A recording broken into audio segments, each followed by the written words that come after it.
Throwing, caught in the flat, and it's good for the touchdown. Night football was invented here at Mansfield University, and tonight it returns once again as the Mountaineers host the Penn Quakers to kick off the 2014 Sprint football season. Hello again and welcome to Mansfield. My name is John Schaefer. Pleased to be joined as always by Phil Shaner. Matt Martucci joins us from the sidelines tonight as well. Should be a good one for Mansfield. They look to build off a season in which they won only one game. They do have their quarterback back, though, in Mike Maniscalco, looking for a big year. Mike, he started the season late in the year as the starting quarterback. Didn't start off that way, but he played in all 7 games. He has some experience. Completed close to 60% of his passes last season, and he can also run the football close to 5 yards every time he tries to run the football, so that's a threat that we'll have to look for tonight. You know, you think about Penn, and you also have a very good, talented quarterback in Mike McCurdy. He's a guy that came off the bench last year, threw 4 touchdowns against the Mounties in a come-from-behind win. He's the starter here tonight in Week 1. And the teams that play sprint football, the best team throwing the football last year through the air was Penn, and McCurdy is the guy that's going to keep that Quaker offense going through the air, and that is the game plan for Penn here tonight, to have that solid passing attack to move the ball offensively. Mansfield has never beaten Penn. They are 0-6 all-time. They'll try to end that streak here tonight under the lights. We'll have it for you next right here on the Sports Fever Television Network.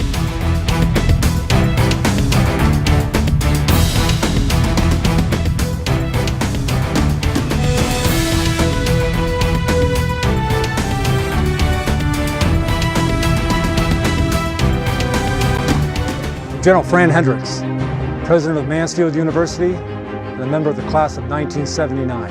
Mansfield University provided me with the opportunity to become a leader, and this great university can provide the same opportunity to you. I'm a Mountie. I'm a Mountie. I'm a Mountie. Of all the things I've accomplished in my life, one of the greatest thrills for me is to say, I'm a Mountie.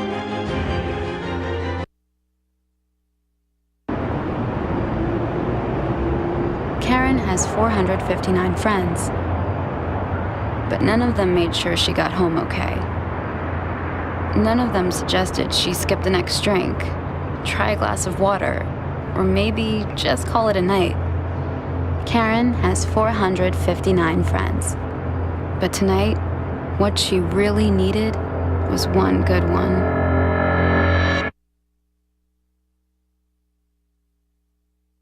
NovaCare Rehabilitation is the exclusive provider of physical therapy to the Philadelphia Eagles. With 90 locations in the Delaware Valley, NovaCare maximizes the physical well-being in patients of all ages and abilities. Our team of medical professionals puts you back in your game after surgery or injury. The Eagles choose NovaCare, so can you. Call 1-800-770-6682. NovaCare, the power of physical therapy. I'm General Fran Hendricks, president of Mansfield University and a member of the class of 1979. Good evening and welcome to Mansfield University, the birthplace of night football. Tonight, Mounties around the world are joining together to light up Mansfield again. We have one thing to say to the University of Pennsylvania: go Mounties! Today's game on the Sports Fever Television Network is brought to you by East Stroudsburg University, Clarion University, Mansfield University, NovaCare, and Summit Academy. A beautiful evening for night football here in Mansfield. Penn and Mansfield. John Schaefer, Phil Shaner, Matt Martucci with you from Van Norman Field. Let's take a look at some of the sights and scenes prior to this one. A vigil held in support of Brian Dixon, who was slain earlier this week, the officer from Pennsylvania that was murdered. And then they turned the lights out here at Mansfield for just the second time in over 120 years. The lights came on and fireworks went off here at Mansfield as well, Phil. It was a special evening. It was a special evening last year. We were here for that when they beat Princeton 24-14 to get it going. And here's the coin flip to start the game. Was also a special honor here tonight at Mansfield. Yeah, Jimmy Yarosh coin toss. The parents of University of Pennsylvania's Michael Beamish on hand for that coin toss. They both went to Mansfield as we are ready for football. Penn in white here tonight. Mansfield wearing black. The Mounties last year 1-6. The Quakers 3-4. And they had a competitive game last year in Philadelphia, won by the Quakers, as they had 4 second-half touchdowns on their way to a 42-14 win. Of course, we were able to bring you the when they lit up the Mansfield University, the home of night football, for the first time since 121 years, and that 24-14 game, the win over Princeton. We witnessed that game, their only win of the season for Mansfield, and they set the record for sprint football in attendance that night. 6,200 fans, the largest crowd ever to watch sprint football. That was 1 year ago. And there is the sprint football as we are underway here in 2014 to kick off this season. It's fielded by Kurt Logan, who's got a seam, plenty of room. He's into Quaker territory, and he may go. No one's going to catch him as the Mounties strike first. What a way to get started. They flipped the switch for the second time in school history with night football.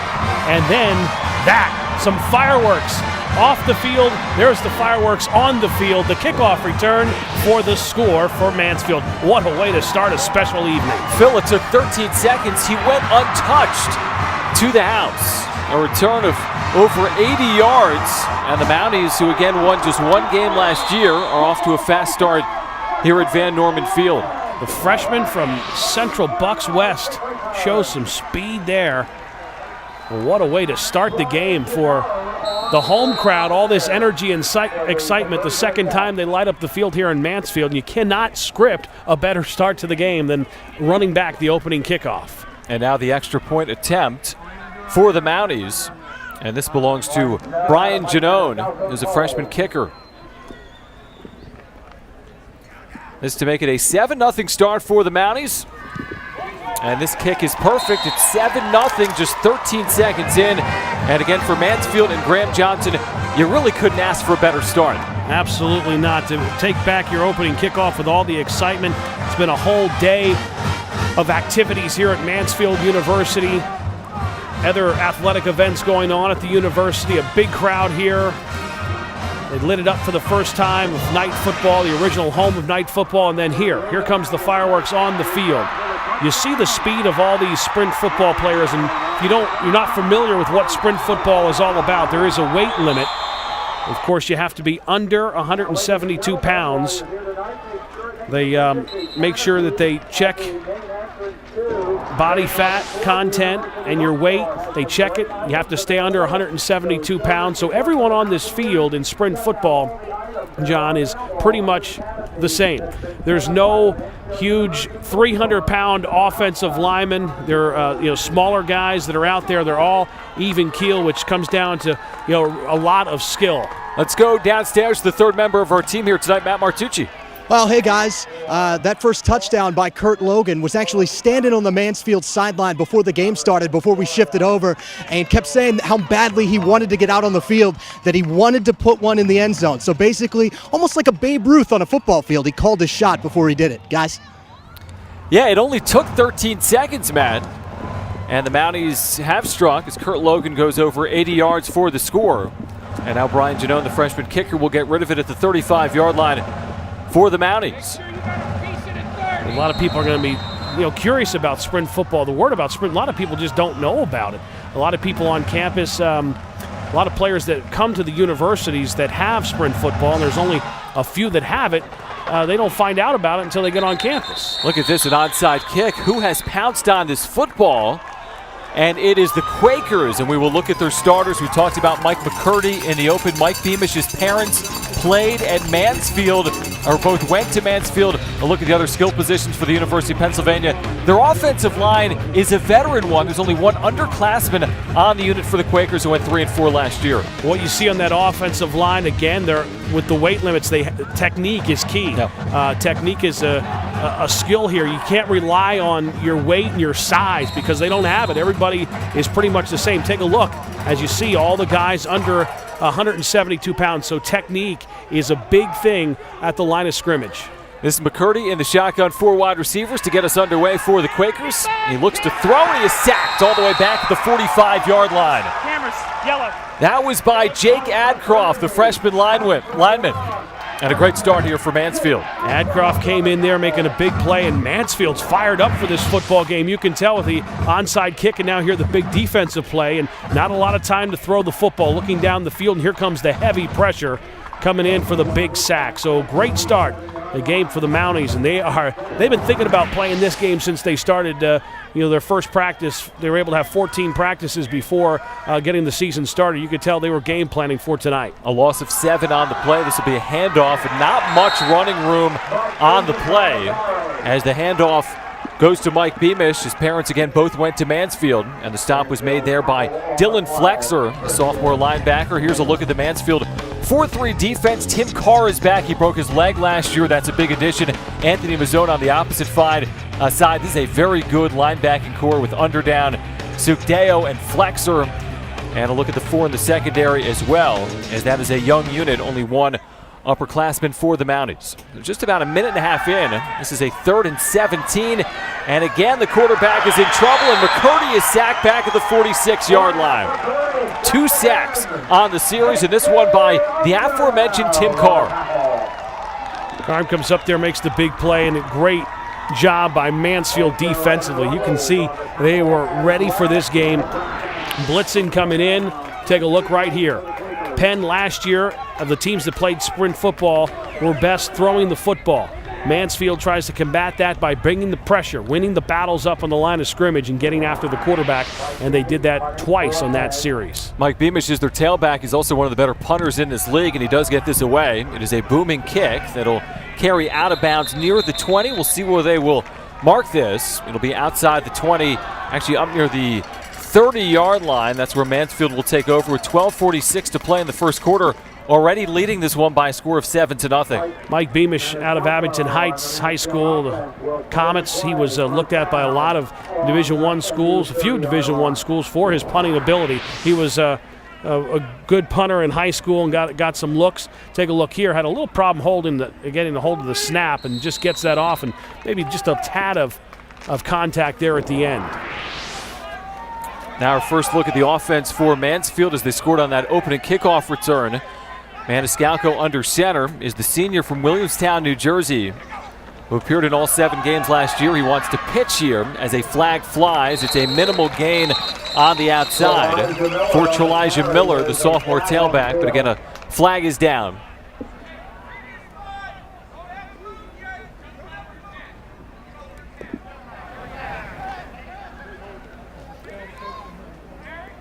This looks to be against Mansfield.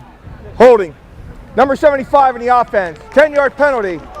Still first down. You're going to see more. You're going to see more penalties in sprint football too, because with everyone kind of equal size, the officials are able to see that. And again, we brought it up earlier. Technique has to be there. And when you don't have those big 300-pounders on the line of scrimmage that can sometimes the inside moves where they're able to hold you, you can't get away with that when you're evenly built, and when you have a slim offensive line and defensive line where you're just everybody's about the same weight, you're going to get called more for holding than you would if you were a little bigger. 1st and 20 out of a shotgun. Is that a forward pass? They rule it is, and a quick incompletion as Penn looks to find their footing here on defense after allowing that kickoff return to begin this football game. It'll be 2nd and 20 for the Mounties here on offense. There is the legendary head coach for the Penn Quakers in Bill Wagner in his 45th season. Phil, what a job he has done with the Quakers. And he's really one of the faces of sprint football. The championship trophy is named after him. Just has really embraced sprint football and has been the face of the sport for over 40 years. 2nd and 20. There's a handoff up the middle. Trying to break out of a tackle there was Trelijah Miller, but he couldn't get out of the tackle. And there is a look at the 2 coaches, the youngster in Graham Johnson and the veteran in Bill Wagner, who again is one of the faces of this entire sport, a sport that only has 8 teams in it, 8 colleges participating in sprint football here in 2014, and Mansfield's only been back for the last 7 years. They had a Division II program that was dropped, and then they returned with Sprint football, and it's been very well received here on campus. Yeah, 6 of the teams that are involved are private universities, 3 being from the Ivy League and 1 a for-profit institution, and 2 are national military academies, and of course Mansfield, the only state team in the league. That's complete for a big gain to Eddie Larkham all the way out to the 45 on a 3rd and 16, Phil. They strike as Larkham, the sophomore, has the catch in the seam. Take a look at the route here run by Eddie Larkham. Right across the slant, across the middle. Great play there. They knew exactly what they needed for the first down, and he got on the inside of them to make the catch. Well-thrown football and a great route run by Ed Larkham for the first down for the Mounties. He had only 5 catches last year, has a big pickup there. First down for Mansfield, off to a terrific start. This is an I formation and a handoff. And a small gain by Miller, who is wrapped up there by number 66, Arthur D'Angelo. There's the Mansfield offense. Maniscalco is now a senior. Miller we've talked about.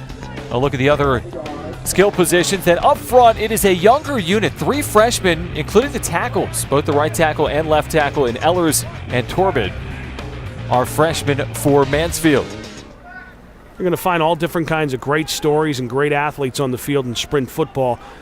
Some of them played high school football. Some of them maybe stopped playing football after midgets, didn't play high school football, but were excelled at wrestling or baseball or some other sports, and then got to college and realized they could put on a football uniform and hit somebody again. 2nd and 9, Maniscalco in trouble, and down he goes. Number 21, Ed Kai got there, the junior linebacker. Here is the defense for the Quakers, and Ed Kai is on that defensive line for the Quakers, who use a 3-4. Good linebacking crew led by Chris Colavita, Robert Diorio as well. And in the secondary for the Quakers, well, a couple of freshmen at the quarterback position. They've got some size at the quarterback position this year, but that is a question mark because you have 2 freshmen starting here tonight. 3rd and 10. Mansfield had a 3rd and 20. They converted earlier. We'll go with 3 wide receivers. Maniscalco in the shotgun. Doesn't have time, and down he goes. Back at the 35-yard line, a huge loss. 3 or 4 Quakers got there, including Quinn Karam, the freshman linebacker. Not enough time at all to throw. Absolutely not. The pressure came hard by the Penn Quakers, and they were able to get in there and get it done. Pennsylvania Lottery. Make sure to play the $1 million instant jackpot from the Pennsylvania Lottery. Must be 18 years or older to play. Please play responsibly. That's the new instant game from the lottery. So here's a punting opportunity for the Mounties. Fair catch is called for and bobbled, but the play is made by Andrew Sutton. And it comes at 8:50 to play here in the first quarter. The Mounties off to a 7-0 lead. Second offensive possession now for the Quakers, as the Mounties defensively had a couple of sacks in that first possession. You see him call for the first fair catch, and it goes in and out of his hands. Good thing that he came down with that, but Penn's going to try to get something going offensively. Again, last year, the top passing team in all of Sprint football. Quarterback with some experience back there. Yeah, McCurdy threw for 14 touchdowns last year. There, the tailback trying to hurdle over the defender. Really unable to do so. That's Mike Beamish, and a flag comes out late after this play. Second penalty here tonight. And this is going to be a sideline warning, I believe, on Penn. Penn has been issued a sideline warning. Yeah, that is a warning against the University of Pennsylvania sideline. There is Bill Wagner. The next will be a penalty. 2nd and 10, midway through this first quarter. Jack Epstein in motion, and he has it in the flat, and a small gain. Well played on the outside, though, by Kyle Post. Just a 2-yard gain, Phil. Kyle Post was right there, read that off nicely, and that's the kind of open field tackles you want to make sure that you take care of if you're the Mounties. Again, Penn just trying to get some of their playmakers the ball with some space to try to make a run after the catch. But take a look right there. Good pursuit coming up and making the tackle. Good open field tackle there. 3rd and 7 for the Quakers. They'll go with 4 wide receivers. And there was movement on the offensive line for the Quakers, and this will probably be a 5-yard penalty. It looked like it was on the right side of that offensive line.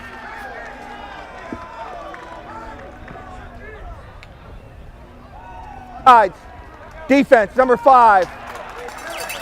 Threaten the offensive lineman, 5-yard penalty, 3rd down. Now it's actually on Tim Carr, who jumped and caused the false start. So that is an encroachment penalty against the end, Tim Carr. There you see it right there. Get the call. Big difference though, Phil, from 3rd and 7 to closer to 3rd and 1 now. They need to get to the 44-yard line. Still they'll stay in the shotgun. Beamish, the tailback. They're going to throw. And this is complete. No, it's dropped. In and out of the hands of the intended target. He was looking for Epstein, the junior, who just dropped the football. It easily would have been enough for a 1st down.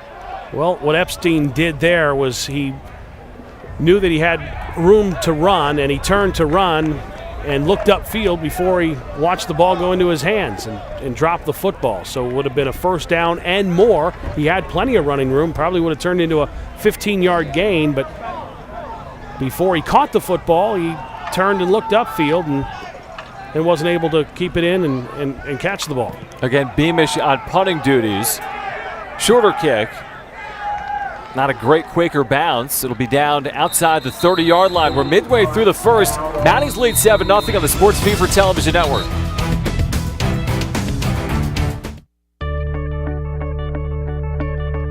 Starting in 2015, Mansfield University is offering substantial tuition discounts to out-of-state students under a new TEAM program. If you're a senior with a 3.0 GPA or a transfer with a 3.25, you could be eligible for a discount of nearly $7,000. The higher your GPA, the larger the discount. Tuition Enhanced Award for Merit equals TEAM, which equals tuition savings. Visit us at mansfield.edu/team.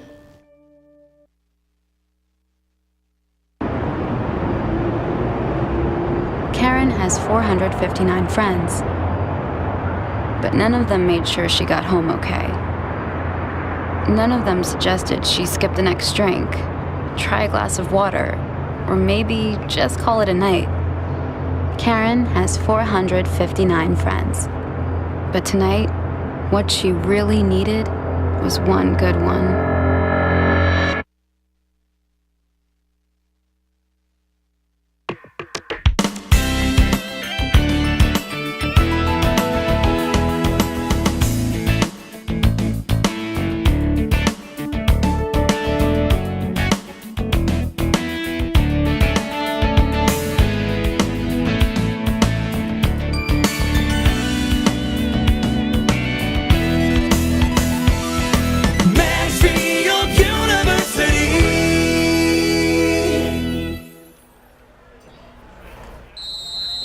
The Mansfield mascot here on this Saturday night. Mounties football leading by 7. Mike Maniscalco throwing over the middle, a completion, and that's going to be a 1st down out to the 44-yard line. Jeremy Estremera, who was the tailback last year, the primary tailback, now a slot wide receiver, picks up 11 on the play. Estremera, all he did last year was score touchdowns. He was the guy that scored most of Mansfield's touchdowns. Ran a real nice route there, John, and again, that's the second solid pass play that Mansfield has come out up with, the kind of the similar play. So they know that Penn's secondary is young, so they're going to test him here early, this young secondary for the Quakers. Nice start on offense for the Mounties. This is the keeper. And a good gain. Out past the 45 to the 47-yard line for Maniscalco. 5 yards on 1st down. You know, this team last year, Phil, only averaged 260 yards of total offense. We've seen a better offensive unit here in the 1st quarter. Absolutely. A little more rhythm, a little more tempo. They're getting the system down. We mentioned that the quarterback could run a little bit. Close to 5 yards to carry last year when he had an opportunity to run, and there was a nice run for him on a 1st down. Now you got a good, workable second down yard and distance for the Mounties. It looks like 2nd and 6 out of the I formation. Handoff. Miller breaks a tackle and falls forward out to midfield. It'll be 3rd and short for the Mounties. This gives you some options. You know, when you have 3rd and 2, you have some options if you're Graham Johnson. Yeah, for all the young football players that are out there that maybe are just kind of learning the game, and they're those midget practices at night and the coaches are telling you the proper technique on blocking. Well, take a look here. You can see it going on, the way guys are battling. I mean, when you have two people of even size, you see a lot of great battles at the line of scrimmage, a lot of good individual battles, and a lot of people using a great technique to block and fight off blocks. Trips to the top of your screen. Miller opposite Maniscalco. Quick throw, and it's through the hands of the intended target, looking for Joe Busick, the junior tight end from Penn Manor, who just dropped the football there, Phil. Yeah, Busick ran a nice route. He was there. He had the advantage. He was 6'1", had the height advantage there, but the ball just went through his hands. Take a look at it right here. Plenty of time to throw the football, and right on top of Busick's helmet, and he needs to come down with that one and make that grab. Paul Harrison is the punter for the Mounties. Keith Braccia, who was the starting quarterback last year, is back deep, standing at his own 20-yard line. Good punt. Fair catch. Called for. It's bobbled. Who falls on it? Looks like the Quakers will keep it. They're fortunate to do so here with 5:27 to play in the first quarter. Well, we kind of know from last year, it gets a little, seems like it gets a little moist up here at Mansfield on top of the hill, and that's the second punt that they had a little hard time coming down with the fielding it cleanly. It does. We noticed that last year, a little bit of do or missed and could be on the ball. First down, play action. McCurdy has a man. That's complete. Out past the 30-yard line. And a nice gain on first down for the Quakers. It was caught by Jack Epstein. Epstein makes a big play. The junior right there to get this offense going a little bit. And you needed a play like that to get things going, get the confidence going. Epstein with a good run after catch. We'll see if Penn can build on that nice positive play. Yeah, really a nightmarish start on special teams, but only trailing by 7. Nice catch there. And a big gain for the Quakers out near midfield. Brendan Dale, junior tight end from Cherry Hill. Another first down through the air for the University of Pennsylvania. A little run after catch. Dale had to go up and get it and then watch him run by one tackler and then break one other tackle and comes up and gets the extra yards. Watch the little roll out to the right. Good throw, great catch by Dale, and then watch Dale go upfield. There's one tackle missed, took a hit, and spun for 2 extra yards after contact. McCurdy, one of the better passers in the CSFL last year, passing well here on this possession. Handoff Beamish, has room, finds a corner, and spins all the way to the 42-yard line. So nice job by Beamish after the contact to pick up 8 for the Quakers. Lake Erie College of Osteopathic Medicine offers the best choices to earn your medical, pharmacy, or dental degree. You are ready to choose the best college for your medical education. Learn about the LECOM Advantage today at lecom.edu. That's lecom.edu. 2nd and 2 from the 42 of the Mounties. For the Quakers, a box snap.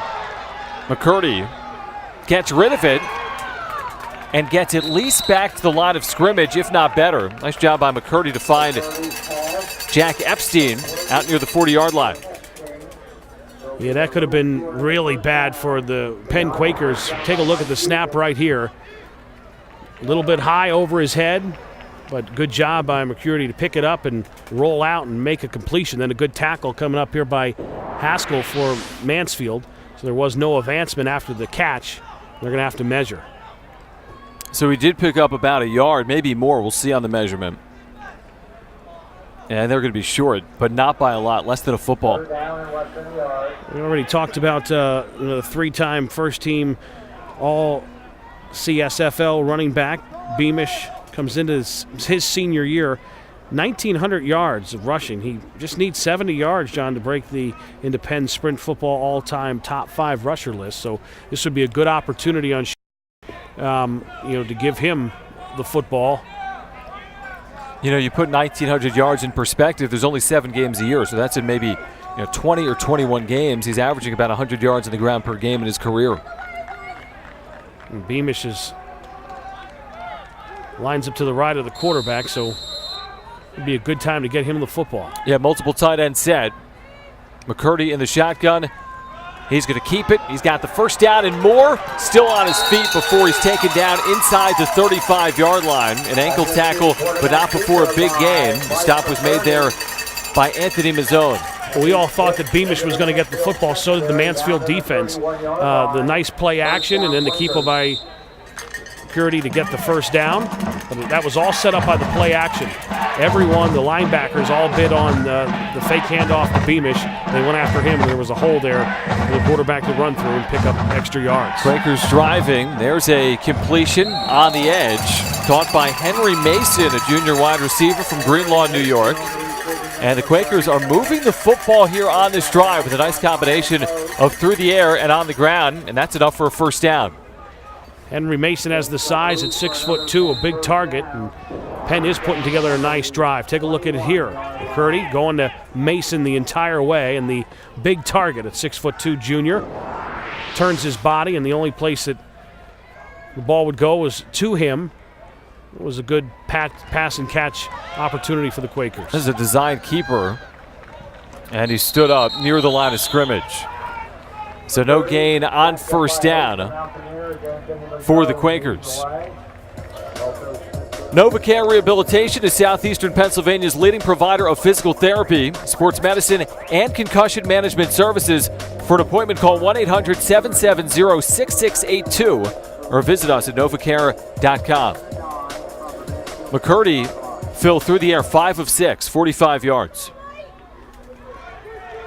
Very efficient for McCurdy, and you can tell he has a lot of experience. Last year in all those games really helped him, and he sees the game. It's a little slower for him now this year coming around. Has some time, and now he's trying to pick his way forward, and is dropped at the 22-yard line. As Mansfield's Tim Carr once again there to make the stop. It'll be 3rd and long. That was a little bit of a coverage sack. He got a good look at 3 receivers. No one was open at that point. The pressure was coming, and he had to just tuck it and bail. But again, Mansfield's pressure has been there tonight, and that's something that the Mansfield coaching staff felt was a key to get pressure on the quarterback. They have done that so far here in the first quarter. 3rd and 11 as McCurdy rolls and throws, but that is incomplete. Would not have been enough, I don't think, for a first down. And this sets up a 4th and 11 for the Quakers from the Mansfield 22. This would be a 39-yard field goal attempt. Yeah, I would say they're probably going to go for it here, not try a field goal. Yeah, their kicker is a freshman. Got a 4th and 11. They put together a nice drive. Definitely a passing down for them, and they know the receivers are going to have to run at least that 11 yards to get to the stick to get that first down. Here we go on this 4th down play. McCurdy has time, and this is incomplete. It's off the defensive back, and Mansfield takes over on downs. Nice coverage there by the Mounties. Yeah. And a celebration coming from Richard Robinson, the quarterback. Take a look at the coverage right there. Great play, just stepping over and knocking that ball down. Take another look at it. Yeah, great play. Great coverage, coming over, stepping in and right in front of the ball. That was definitely a play that was made there to save a first down, and it would have been a 1st and goal. Estromara with the knockdown. Mounties take over here on offense, Phil, in the final 90 seconds of the first quarter. A pretty good first quarter for Mansfield here at home. Mansfield, of course, won their first game of the year, which was at home last year at Princeton, their only win of the year, and they want to start the season 1-0 again. Handoff Miller, and straight ahead out to the 26-yard line, a pickup of 4 yards on this first down. So the Holiday Inn Clarion, make sure to check them out, the official hotel partner of the Sports Fever Television Network, hiclarion.com or 814-226-8850 for the Holiday Inn Clarion. We'll be out there, Phil, next weekend. Yep, next weekend, Clarion take on Gannon next week on the Sports Fever Television Network. PSECU football coverage next Saturday, 2 o'clock. 2nd and 7 for the senior Maniscalco. Setting up a screen for Miller. Breaks one tackle and another. And is out to the 35-yard line. Now a flag is down. And whenever you see a screenplay, you think holding potentially. Nice job by Miller individually to break it all the way out to the 35-yard line. And now a whistle because a Penn Quaker is down in the field. I have to wait to see what the referee said, but when you like you mentioned, when you set up a screen, a lot of times the play gets stretched out a little bit. You're running from one side of the line to the other where you do have those holds occasionally. Stu Helgeson was the Quaker shaken up on the play, but he is walking off. There's no foul on the play for an eligible man downfield. The pass was completed behind the line of scrimmage. Therefore, the result of the play, first down. So the indication there was no hold and no ineligible player downfield either for Mansfield as they pick up the first down in a nice game by Miller. So there it is, Miller on the screen. Watch him trying to get upfield and breaks the tackle there. Good athletic ability to just make sure he didn't go down and get extra yards after the catch. You know, Graham Johnson said earlier this week when I spoke with him that there's no one like Miller really in this league. He's got great speed and vision. He's a dynamic player, and they're excited to have him here. The sophomore from Milwaukee, Wisconsin. Maniscalco throwing that is tipped and intercepted by the Quakers. Ed Kai, who's made a couple of big plays, comes up with it at the 42-yard line of Mansfield. Yeah, it looked like it was tipped at the line of scrimmage, and Ed Kai was there for the big play and coming up with the tip pass, and that is a great momentum shifter for the Penn defense. Mansfield felt they were getting things going, and Kai comes up with the interception. Take a look at it here. Let's see if the ball gets tipped at the line of scrimmage. Pass comes out, and definitely, as you can see the ball coming out, very quickly changes direction, and Ed Kai's there to make the interception. First turnover tonight. Now McCurdy back to work for the Quakers with a short field. Handing off for Beamish, who can't cut back. He's dropped there. Good pursuit by Jared Green. A small gain on first down on what will be the final play of the first quarter, with the Mounties leading 7-0. Quarter number 2 after this on the Sports Fever Television Network.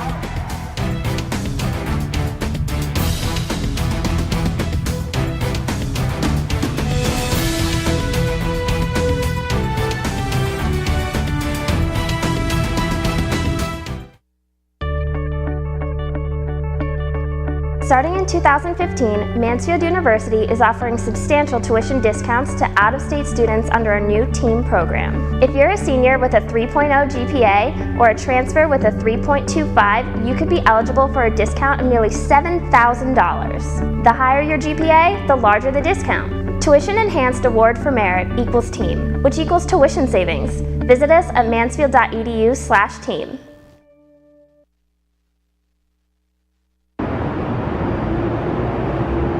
Karen has 459 friends, but none of them made sure she got home okay. None of them suggested she skip the next drink, try a glass of water, or maybe just call it a night. Karen has 459 friends, but tonight, what she really needed was one good one.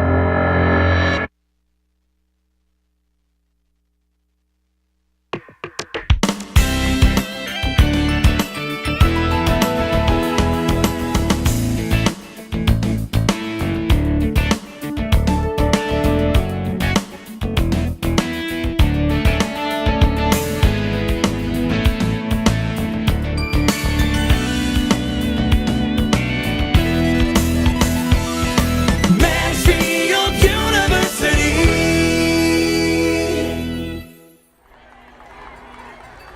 7-0 as we start this second quarter. Let's go downstairs to Matt Martucci. Wow, fellas, good evening. It's a special night here on the Mansfield campus, obviously with Sprint football going on, but more than just the game here. We have the Mansfield University Concert Choir right behind me, 40 of the 53 members, and their director, Dr. Peggy Detweiler. Welcome. Welcome. We're really happy to be here. This is really a thrill to be honored.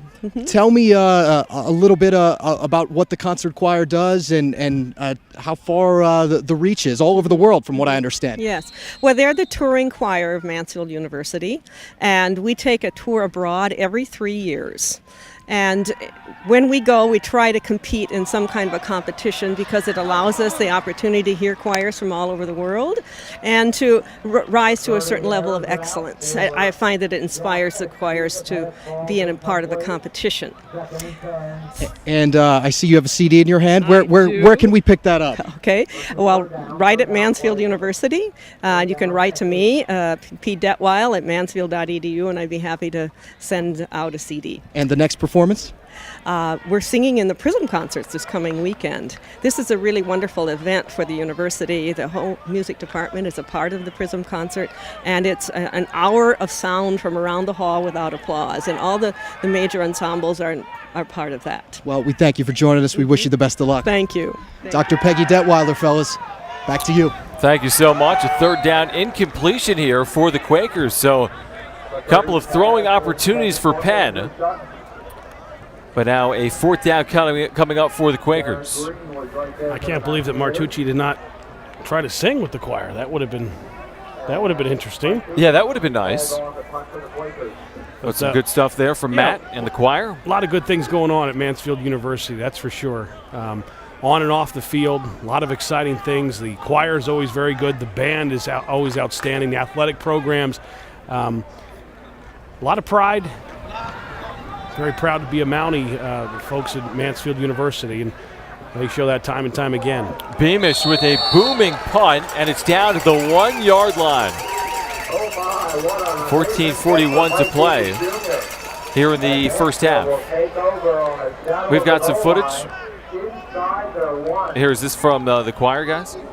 Yeah, won the international choir footage. Yep, take a listen.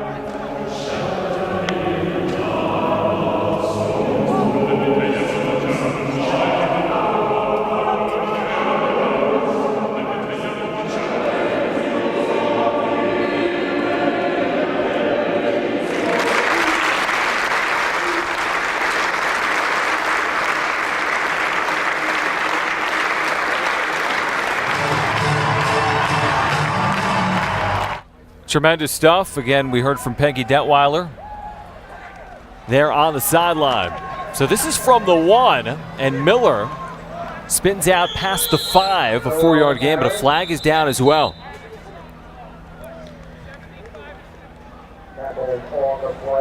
See what this flag is. Mansfield starting from their own 1 yard line after that great punt from Michael Beamish.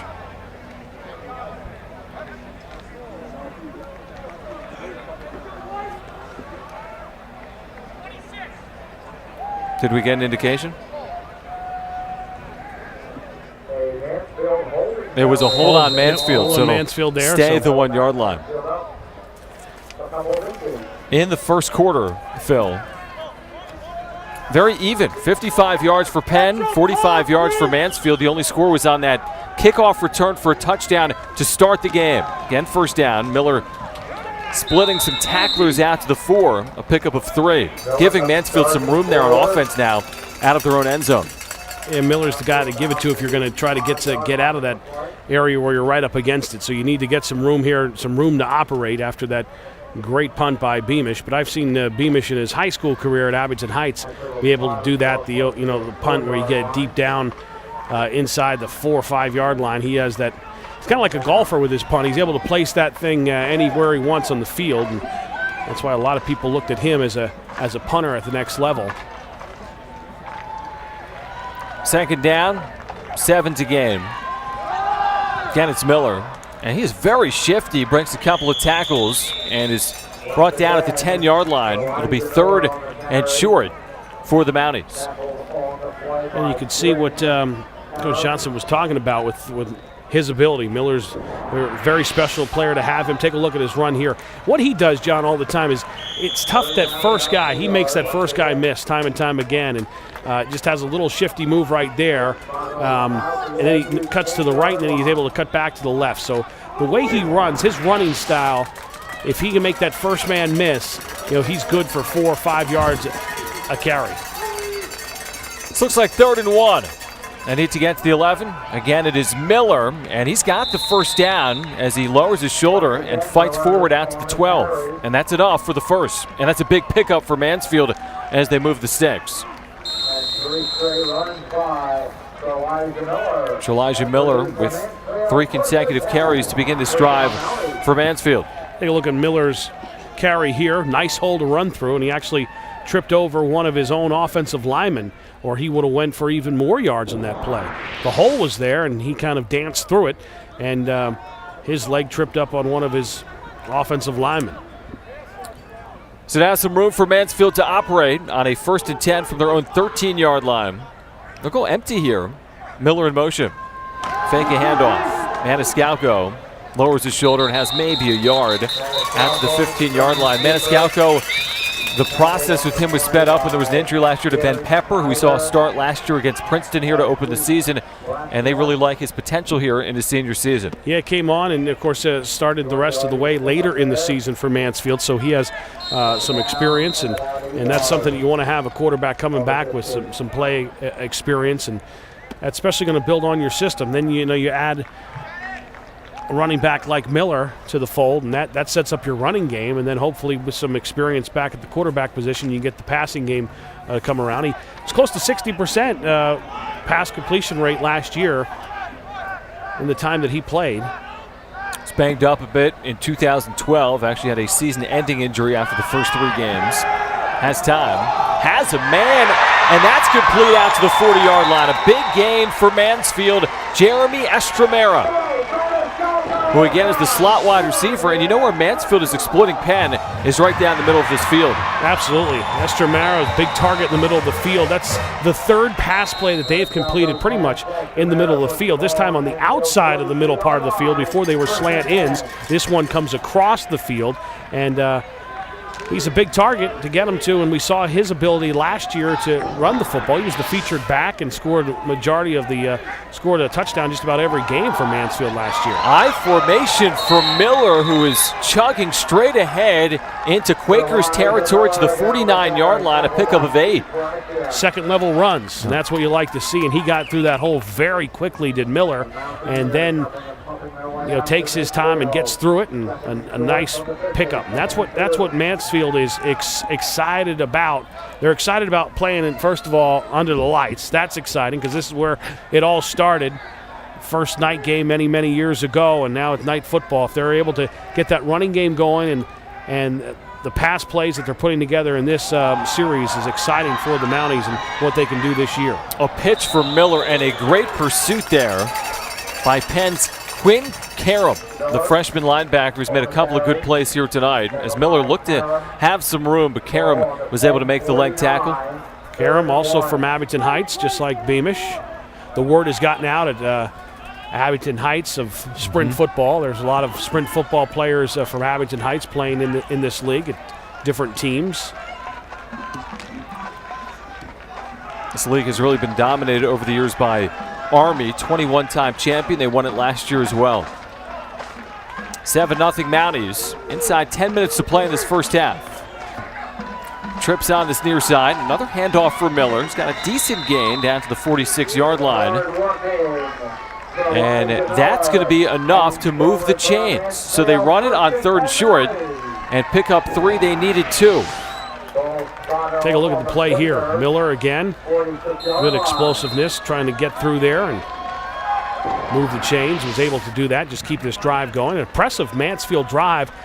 They started way down at the 1-yard line, and here they are, cross midfield now, putting it together. And it's been a good balance. A lot of Miller, but when they have passed, they've done a nice job passing the football, so a little bit of a balance for the Mounties on this drive. Nearly a 6-minute possession. This is overthrown for Miller. Maniscalco was hit as he threw. Again, pursuit by Karam. In this league, you have the University of Pennsylvania and Princeton and Cornell and Navy and Army and Mansfield and Post University and Franklin Pierce University. And when Navy and Army get together, even if it's sprint football where you're under 172 pounds, it's a special deal. And those games were a lot of fun. I remember they used to play the game, the Anthracite Bowl, and down in the Pottsville area where I grew up. And both those teams would come in there and sprint football, and it was just a special weekend and real competitive football games. This is 2nd and 10. Handoff Miller. Falls forward, pouncing to the 45-yard line. Just a gain of 1 yard. And the Quakers defensively look to get a stop here on 3rd and 9 for Mansfield. Penn has had some good teams, Phil, over the years under their head coach. Again, the legendary 45th-year head coach Bill Wagner, who also was a longtime pitching coach at Penn, 30-plus years. Was the pitching coach for a couple of really good Quaker baseball teams. Of course, Mark DeRosa, the major leaguer, played at Penn. Doug Lanville played at the University of Pennsylvania as well. Under 9 minutes to play in the first half. Low snap. Maniscalco gathers and has a man complete for a first down and more. Inside the 30-yard line. That's Joe Busick. Busick's the guy you want to hit. He's a big target coming out of the tight end position. Take a look at the route here. Good ball. Well-thrown football. And downfield, good job by his receiving core to pick up a block. But take a look at the throw. Busick running a nice route, able to hold on to that thing. And positive play. Very impressed with Mansfield's offense here, considering that they started so deep in their own territory, and a good balance of pass and run to get them down the field. Pickup of 20 on the play out of the I formation. Miller on a stretch play. Breaks the tackle and is inside the 20. How about that carry? He looked to be down near the 23, but he broke out of that leg tackle and picks up 5. Looked like Patrick Boyle was going to have him there for a tackle for a loss, or at least just get back to the line of scrimmage. But again, the ability of Miller to make that first man miss. It's just a little shifty move. He just has a little, he's not running straight. He just has a little right to left run about him, and that's what the coaching staff's so excited about. They're seeing it tonight here under the lights. 2nd and 5. Inside the red zone.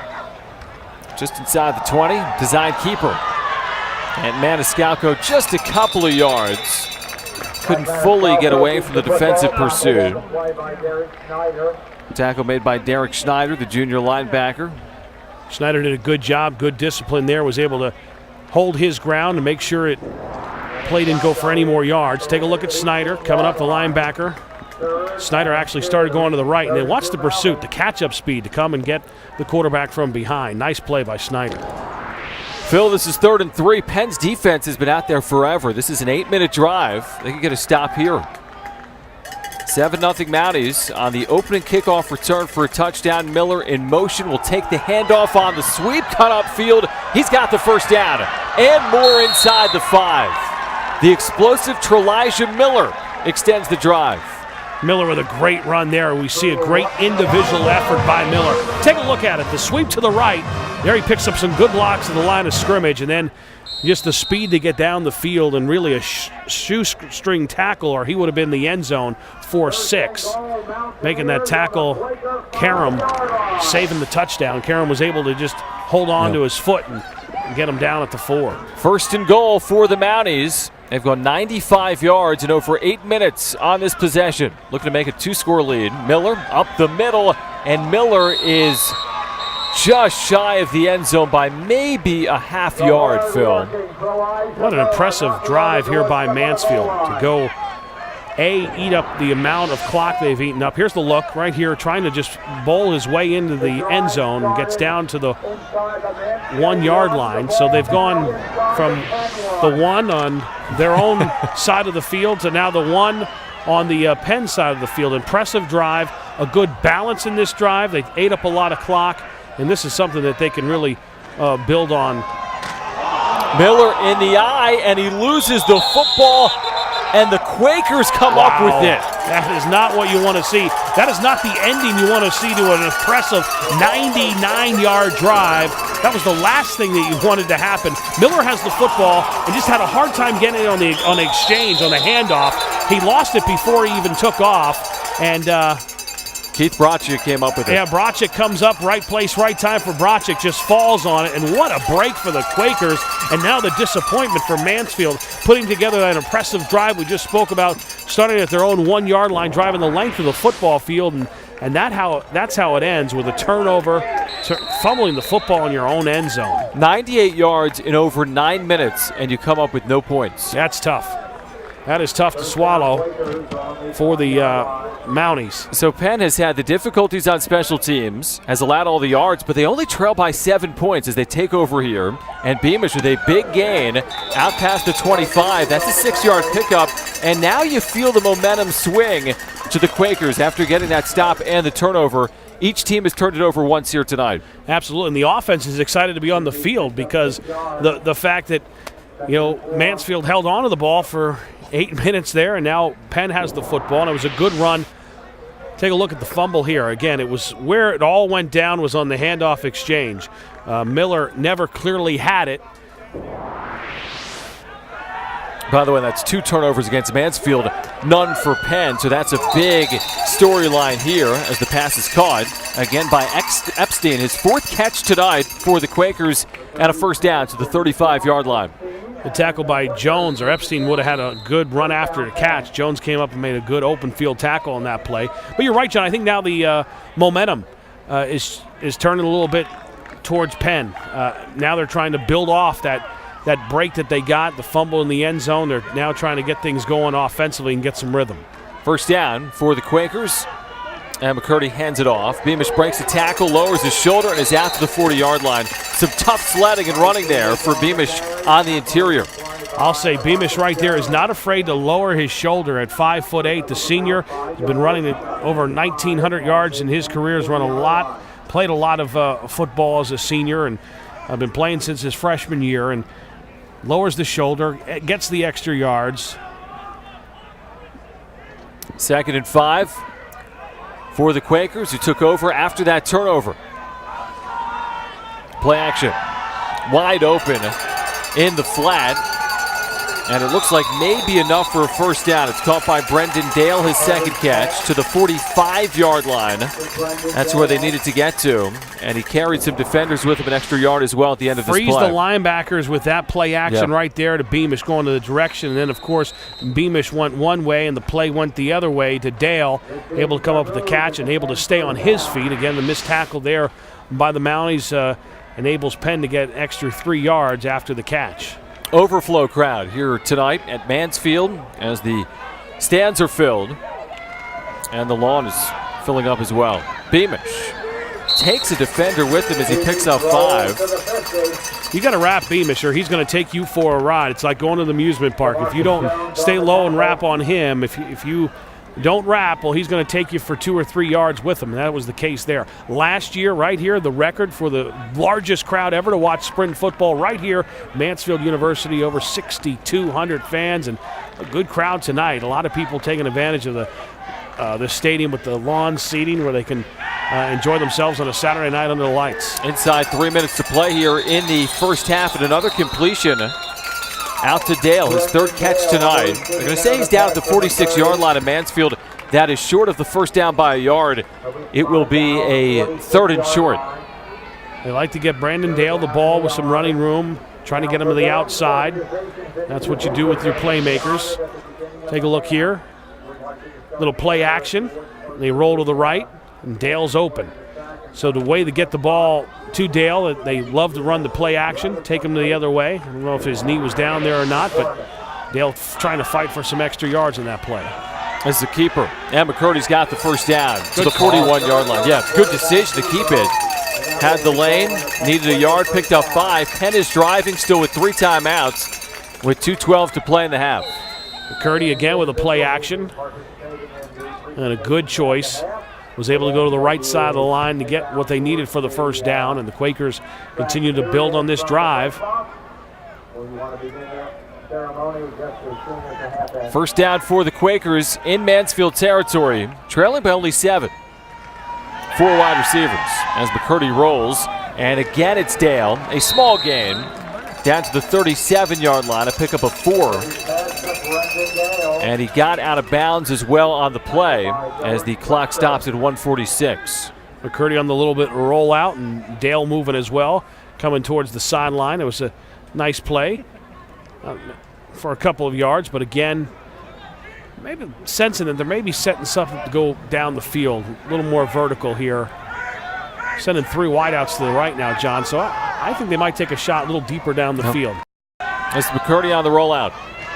Finds the edge, and now throws across the body, and it's intercepted. Tough throw to make. This is picked off by Trelijah Miller. No, excuse me, that's by Kyle Post. So Miller wasn't out there on defense, it's Post. We'll take a timeout with 1:36 to play. The Mounties get the interception. We'll have more after this on the Sports Fever Television Network.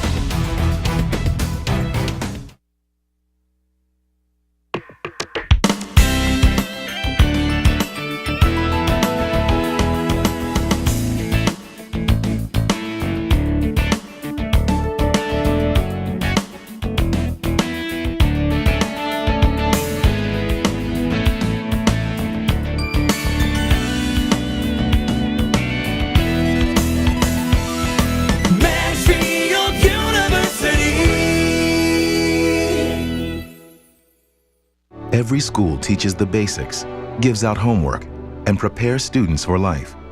But at the Summit Academy, we hold ourselves to a higher goal. We ask more, instill a deeper sense of pride, and challenge our students to achieve something they might never have experienced had they been treated as just another juvenile offender. Success. If you have the heart to join us, call us.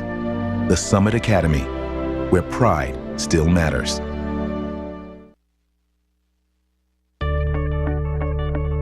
In 2015, Mansfield University is offering New York State residents with high academic performance substantial tuition discounts under the new team program. If you're a senior with a 3.0 GPA or a transfer with a 3.25, you could be eligible for tuition discounts of nearly $7,000. The higher your GPA, the higher the discount. Tuition Enhanced Award for Merit equals team, which equals tuition savings. Mansfield.edu/team. Kyle Post with the interception. Mansfield takes over. Final 2 minutes of this first half. And down goes Maniscalco back at the 5-yard line. Penn still has 3 timeouts, by the way, Phil. Let's go back to that turnover. Actually, we get a timeout here on the field. We'll take a timeout with them right here on the Sports Fever Television Network.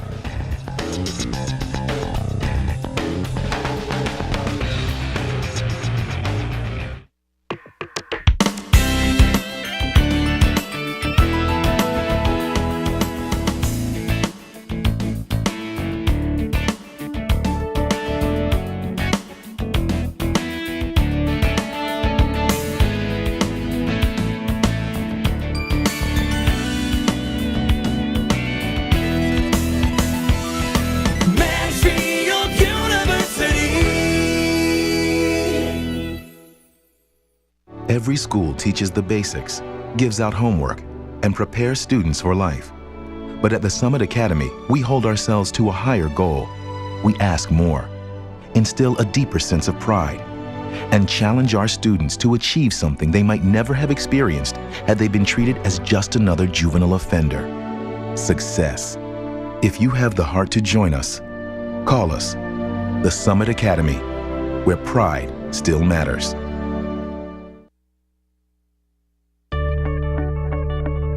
In 2015, Mansfield University is offering New York State residents with high academic performance substantial tuition discounts under the new team program. If you're a senior with a 3.0 GPA or a transfer with a 3.25, you could be eligible for tuition discounts of nearly $7,000. The higher your GPA, the higher the discount. Tuition Enhanced Award for Merit equals team, which equals tuition savings. Mansfield.edu/team. Today's game on the Sports Fever Television Network is brought to you by East Stroudsburg University, Clarion University, Mansfield University, NovaCare, and Summit Academy. Second and 24 out of the timeout. Penn still has 2 remaining, and they'll hand this off for Miller. Not a lot of room as he's out towards the 6-yard line, and a flag comes down. And after the play, that flag came out. And it looked like Bill Wagner went down on the play. Their 45th-year head coach on the near sideline was involved in that. A couple of players are tussling, and it looked like Wagner went down.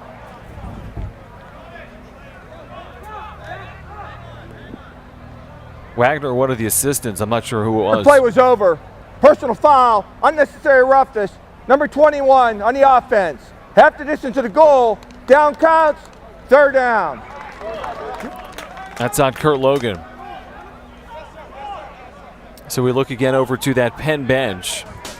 We remind you, Lake Erie College of Osteopathic Medicine offers the best choices to earn your medical, pharmacy, or dental degree. You are ready to choose the best college for your medical education. Learn about the LECOM Advantage today at lecom.edu. That's lecom.edu.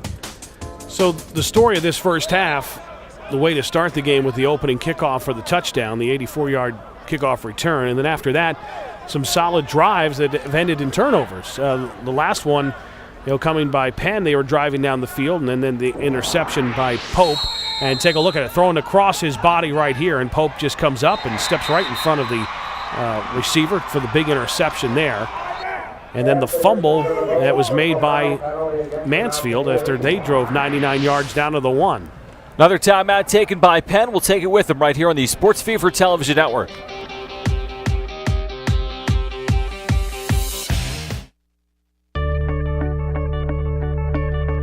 Starting in 2015, Mansfield University is offering substantial tuition discounts to out-of-state students under a new TEAM program. If you're a senior with a 3.0 GPA or a transfer with a 3.25, you could be eligible for a discount of nearly $7,000. The higher your GPA, the larger the discount. Tuition Enhanced Award for Merit equals TEAM, which equals tuition savings. Visit us at mansfield.edu/team. When I came through these doors, it's because I was in trouble. On probation. In front of a judge. And even though I'm required to come here, it's the first time I feel safe. Understood. Smart. Appreciated. They gave me something to believe in. To be proud of. Me. If you have the heart to join us, call us. The Summit Academy, where pride still matters.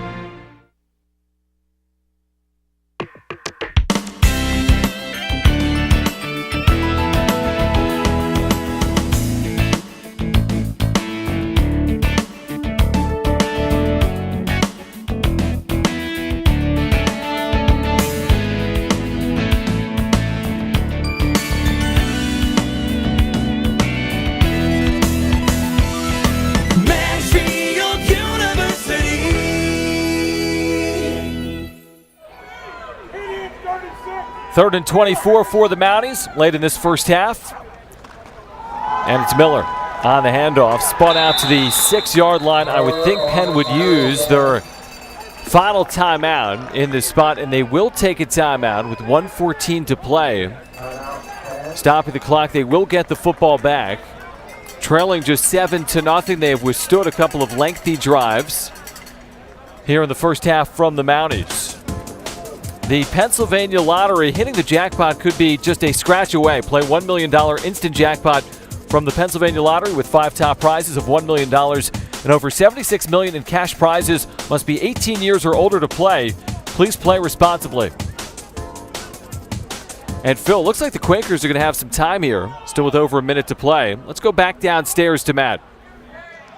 Well, guys, you mentioned the Penn defense and coming up with stops. That's been something that defensive coordinator John Ament has been preaching on the sideline the whole time that I've been down here. Every time they have their position meetings, he basically emphasizes that they have to fly to the football but still stay under control. So far, it's worked. They're getting the ball back.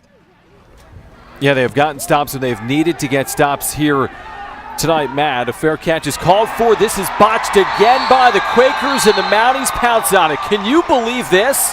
That's 3 times now that they've had have not handled a punt. The first 2 times were on fair catches that they dropped. Take a look at it right here. Trying to get under it, and he took his eyes. He watched the ball just before. Watch here. You can see his helmet come up when he starts to look downfield, and that's when the ball goes through his hands. And a big turnover for Mansfield. They come up with it, so now the turnover battle is 2 each. 2 turnovers for Mansfield, 2 for Penn, and a good opportunity for Mansfield to see if they can get some points on the board with 1:08 before the half. They still have 3 timeouts. Remember, that was 4th and forever. They punt and they come back with the football. And now Maniscalco with a moderate gain to the 45. A pickup of 5. The clock is ticking. They do still have those 3 timeouts. Here comes your clock management now. You're able to have to manage that clock. Under a minute to go. Make sure you get to the line of scrimmage, set up your plays. You do have the timeouts to use, but you'd like to save them if you could. 2nd and 5. Short pass, incomplete. He was looking on the play for Joe Busick. Yeah, here's the problems. Here's the problems with the punts. There was a fair catch call, was unable to get it, and this one, you see him, he had his eyes upfield before he made sure that football was secure in his hands. So 3 of them for Penn, all 3 punts that they've had trouble. Fortunately enough, they were able to cover the first 2, but not the last one there, and now an opportunity for Mansfield. Special teams nightmare. There's a look at Jeremy Estremera, who's had a couple of big plays in the passing game here today for the Mountaineers. They have 3 timeouts. It's 3rd and 5. They need to get to midfield here under a minute, and a flag comes out prior to this 3rd and 5. Delay a game. Delay a game. Offense, number 10. 5-yard penalty.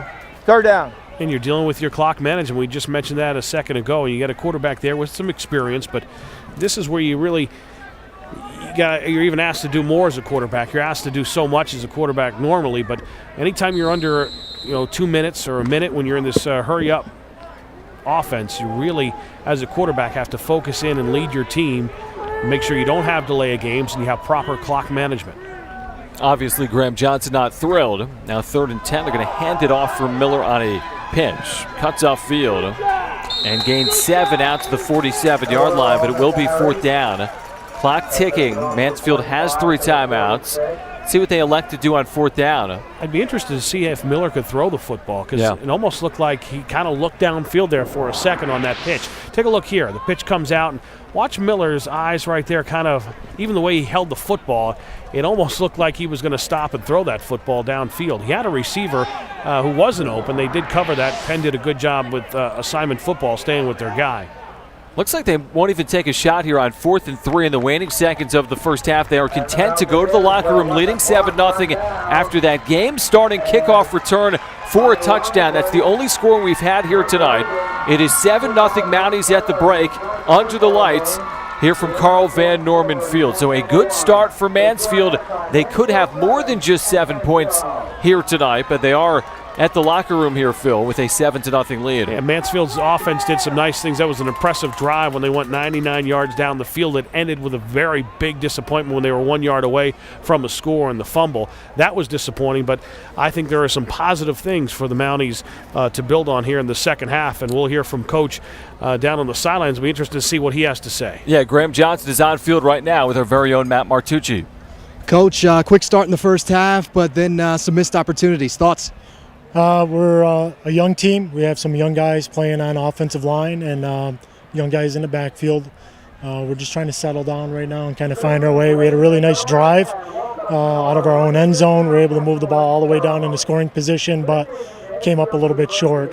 We have to correct some things, and we just have to get back out here. I feel as though we're playing pretty good football, but we just got to be able to put points on the board now and come away with something. So, what do you say to a younger group like that? They just got to breathe. They have to settle down and breathe and just let it come to them slowly. So we didn't anticipate a 4-man front, and that's what we're getting. We just got to make a couple of adjustments. We should be good to go in the second half. The guys are really fired up, so we just got to keep their feet on the ground and ready to go. Well, take a breath yourself. Good luck in the second half. All right, thank you. Take care. All right, guys, back up to you. Thank you so much, both Matt and Coach Johnson. It is the break here at Mansfield where the Mounties do lead by a score of 7-0. We'll take a timeout. Our halftime coverage will start after this break right here on the Sports Fever Television Network.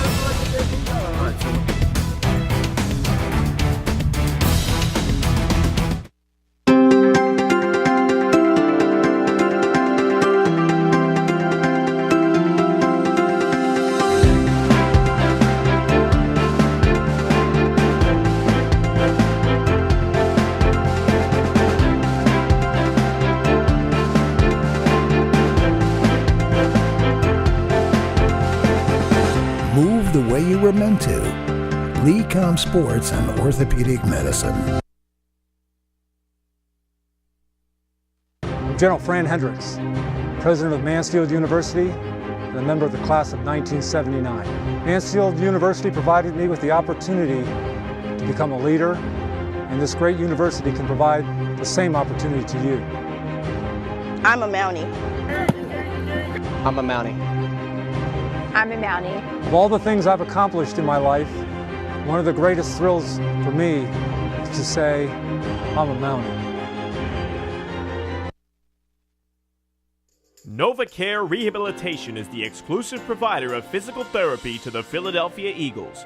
With 90 locations in the Delaware Valley, NovaCare maximizes the physical well-being in patients of all ages and abilities. Our team of medical professionals puts you back in your game after surgery or injury. The Eagles choose NovaCare, so can you. Call 1-800-770-6682. NovaCare, the power of physical therapy.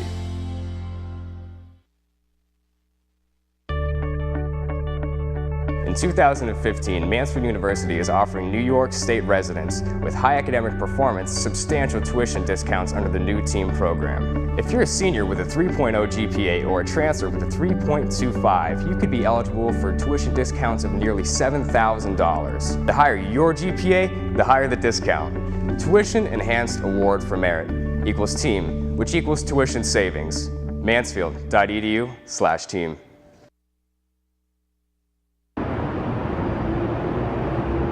Karen has 459 friends, but none of them made sure she got home okay. None of them suggested she skip the next drink, try a glass of water, or maybe just call it a night. Karen has 459 friends, but tonight, what she really needed was one good one.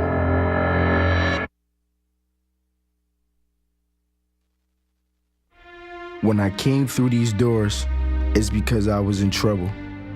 On probation. In front of a judge. And even though I'm required to come here, it's the first time I feel safe. Understood. Smart. Appreciated. They gave me something to believe in. To be proud of. Me. If you have the heart to join us, call us, the Summit Academy, where pride still matters.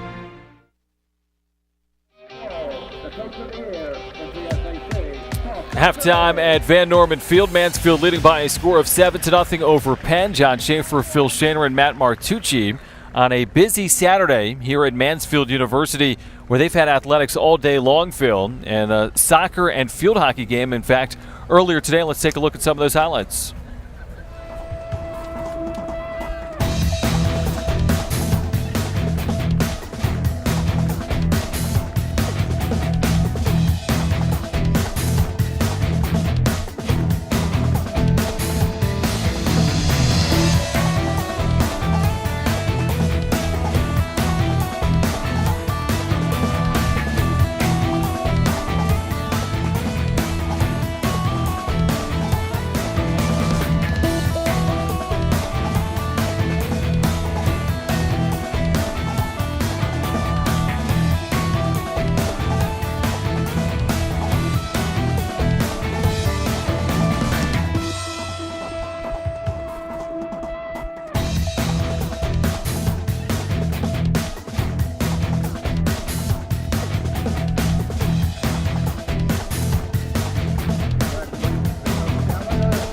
So again, John Schaefer, Phil Shaner back with you, and a busy, not just a busy night where they turned the lights on against some soccer and field hockey earlier today here at Mansfield, Phil. And it's a lot of fun. A lot of alumni have come back and really taken part in this day. It just wasn't a day about football under the lights here as they flipped the switch for the second time, but you see soccer and field hockey and all the sports that are going on. The band, which is extra special. We heard about the choir team and everything that goes on here at Mansfield University. It's they have a great support group here as far as the things that happen outside of the classroom with all the activities and the student athletes, both the men and women, taking part in sports here. And they're glad to have football back too. Now they ended football. They were played in the PSECU, Division II college football. Football went away for a while. It's back now in the sprint sprint form with the the guys going under 172 pounds, and it's just great to see now that football's back. It brings everyone together. And you have special days like this where you can start in the morning with some soccer, then have some field hockey, and then cap it off under the lights for the second time to the place where it all started.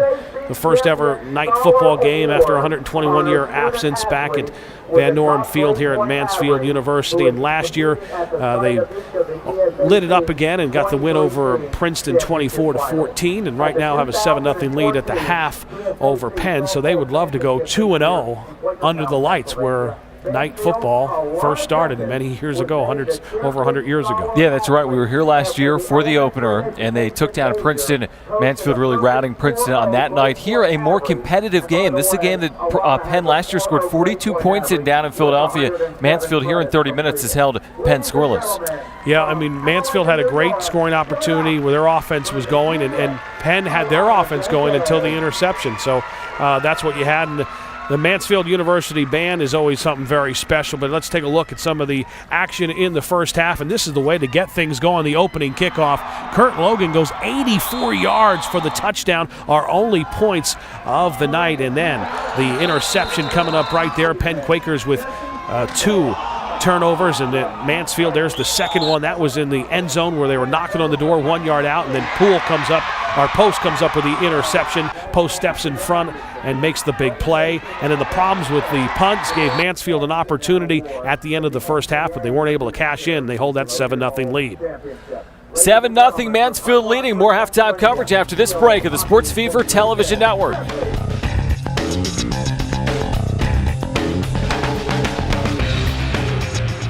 When I came through these doors, it's because I was in trouble. On probation. In front of a judge. And even though I'm required to come here, it's the first time I feel safe. Understood. Smart. Appreciated. They gave me something to believe in. To be proud of. Me. If you have the heart to join us, call us. The Summit Academy, where pride still matters. What is a warrior? At East Stroudsburg University, it's someone who rises above the rest. A warrior is knowledgeable, a critical thinker, a planner, a designer, an engineer, an artist, a writer, and a leader. A warrior is someone who is strong, adventurous, and engaged in their surroundings. You could be a warrior. Join us at East Stroudsburg University and get an outstanding, affordable, accessible education coupled with real-world experiences such as internships, clinical assignments, community service, and student teaching. There's also ESU's Innovation Center, which offers students entrepreneurial opportunities that extend well beyond ESU's campus into the regional, national, and global markets. Why wait? Check out ESU's nearly 60 undergraduate programs and more than 20 graduate degree programs, and learn why being a warrior is so much more than you'd ever imagined. Call us today to set up an appointment with an admissions counselor or to take a tour. Make East Stroudsburg University your first choice and catch the warrior spirit today. Why Clarion? Clarion was exactly what I was looking for. When I came to Clarion, I just fell in love with the campus. You have your larger universities, then you have your private institutions, and we kind of fit right in there. I like the size of all my classes. You can get to know your professors. They do know you by name. You can feel at home here. I really like this small community. I'm very happy with my decision to come here. That's why I chose Clarion. NovaCare Rehabilitation is the exclusive provider of physical therapy to the Philadelphia Eagles. With 90 locations in the Delaware Valley, NovaCare maximizes the physical well-being in patients of all ages and abilities. Our team of medical professionals puts you back in your game after surgery or injury. The Eagles choose NovaCare, so can you. Call 1-800-770-6682. NovaCare, the power of physical therapy. Every student in every major gets job-related experience. Hospitality students learn in class and commercial kitchens. Mercyhurst University. Get the experience. Guaranteed. Every student in every major gets job-related experience. For science majors, tests aren't just taken, they're performed. Mercyhurst University. Get the experience. Guaranteed.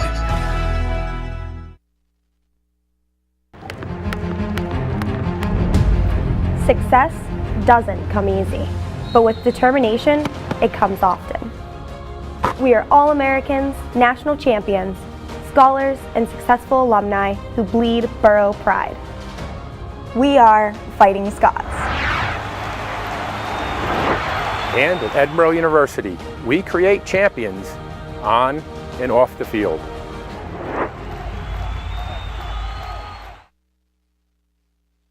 Every school teaches the basics, gives out homework, and prepares students for life. But at the Summit Academy, we hold ourselves to a higher goal. We ask more, instill a deeper sense of pride, and challenge our students to achieve something they might never have experienced had they been treated as just another juvenile offender. Success. If you have the heart to join us, call us. The Summit Academy, where pride still matters.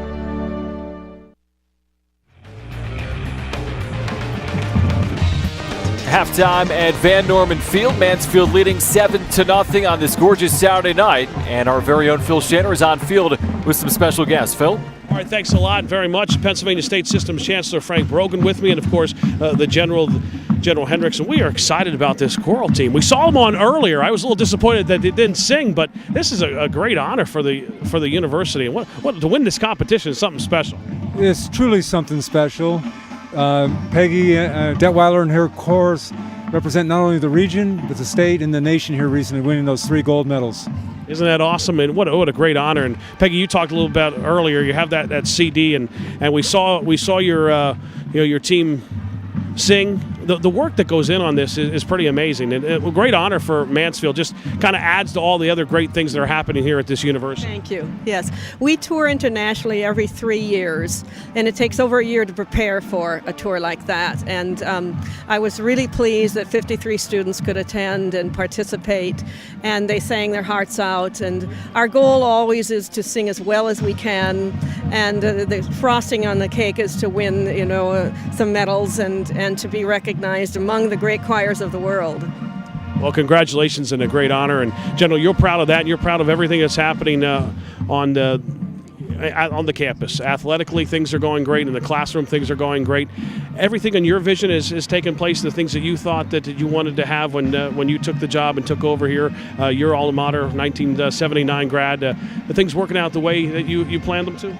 Well, they surely are. 1 year here has been great. Now with the Chancellor on board, we see nothing but great things as we move toward our strategic plan of MU 2020. So we're very excited here at Mansfield. Last year it was sweet to turn the lights on back where night football began. It was a win for the team. Things are looking good. We do it for the second time, and they're up 7-0 at the half. Must be the good luck charm turning on the lights. Well, it really is, and that's the birthplace of night football here. To be able to have the University of Pennsylvania here and play this game tonight on live TV here is fabulous, and we really appreciate you all coming out. Isn't it exciting as well? You see the off-the-field things too. As good as this marching band is, the honor here of the even outside of the athletic fields, some of the positive things that are going on here at Mansfield University has everyone excited. They really do. This past year we had students go to Alaska, the Alaska bush. We have education students here that went up there and taught. Kids going studying abroad in Belize and stuff like that. There's so many things going on here at this school and throughout the state system. We're very excited about our future here and for the state of Pennsylvania.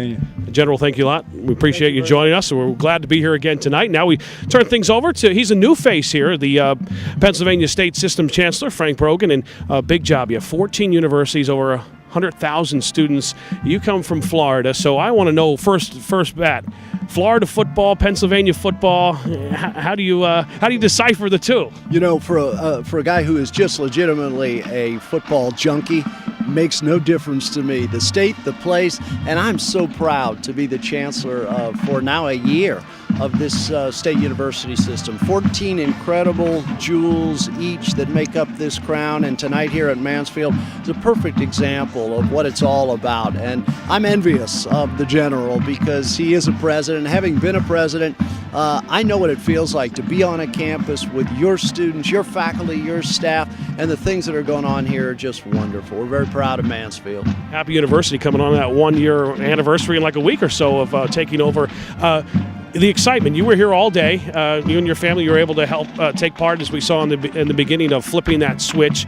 And it's just not football here, but you can feel the family atmosphere. And that's a lot of cases in the State University. You probably realize that in your visit, especially here at Mansfield. Tight-knit community, alumni's here, and it seems like they're excelling not only on the athletic field but off it as well. You know, there are so many negatives that we hear today about college athletics, and yeah, there are the negatives that are out there. But at the end of the day, the vast majority of universities in this country are like Mansfield. They're great places. They provide a family experience, a winning tradition, and so that's why it's nice to be here tonight to help celebrate not only a historic event with the lighting of the lights, but also the continued tradition that Mansfield provides for our state. 1 year in, you have all these schools to look at. How's your schedule? Are you able to go and visit the majority of the schools? Have you gotten to every school, or you still have a couple to get to? You know, I spent my first 60 days last year rapidly getting to all 14 universities. I've been able to slow down now and get to each university and spend a little bit more time. Of course, we're far-flung. We're spread all over the Commonwealth of Pennsylvania, from Erie to Mansfield to Bloomsburg to Westchester and everything in between. And it really is a wonderful dynamic. Each university is a little bit different than the other. Put them together, and we're so proud of this state university system. Well, we're so glad that you can join us, and we're so glad you're here from Florida. Again, we apologize for the winter last year. We promise it won't be that bad, but part of the charm. Yeah, that's right. You start adjusting. All right, thanks a lot from down on the field. Let's send it back upstairs to John Schaefer. John? Phil, great stuff on field here from Mansfield, where the Mounties lead 7-0. More halftime coverage after a break on the Sports Fever television network. Every school teaches the basics, gives out homework, and prepares students for life. But at the Summit Academy, we hold ourselves to a higher goal. We ask more, instill a deeper sense of pride, and challenge our students to achieve something they might never have experienced had they been treated as just another juvenile offender: success. If you have the heart to join us, call us. The Summit Academy, where pride still matters.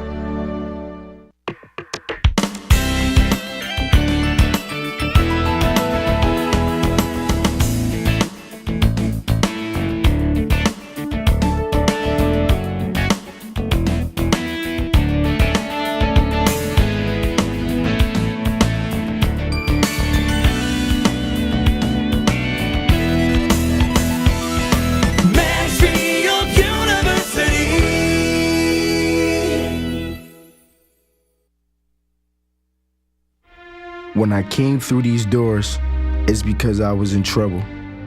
On probation. In front of a judge. And even though I'm required to come here, it's the first time I feel safe. Understood. Smart. Appreciated. They gave me something to believe in. To be proud of. Me. If you have the heart to join us, call us. The Summit Academy, where pride still matters.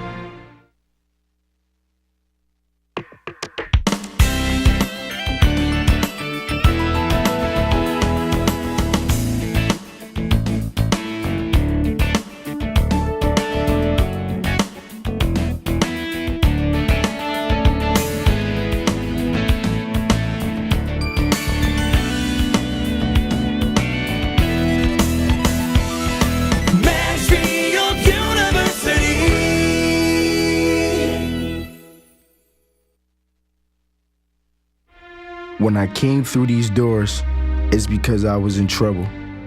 On probation. In front of a judge. And even though I'm required to come here, it's the first time I feel safe. Understood. Smart. Appreciated. They gave me something to believe in. To be proud of. Me. If you have the heart to join us, call us. The Summit Academy, where pride still matters. Hey, Millers. You two daydreaming? Yes. How about your Victorian dream home? Uh-huh. Or maybe a colonial home? How did you... You have the new instant game from the Pennsylvania Lottery. Yeah, the new $1 million instant jackpot. With 5 top prizes of $1 million. Welcome to the neighborhood. Want to see your dreams come to life? You could scratch your way to instant winning today. The Pennsylvania Lottery. Bring your dreams to life.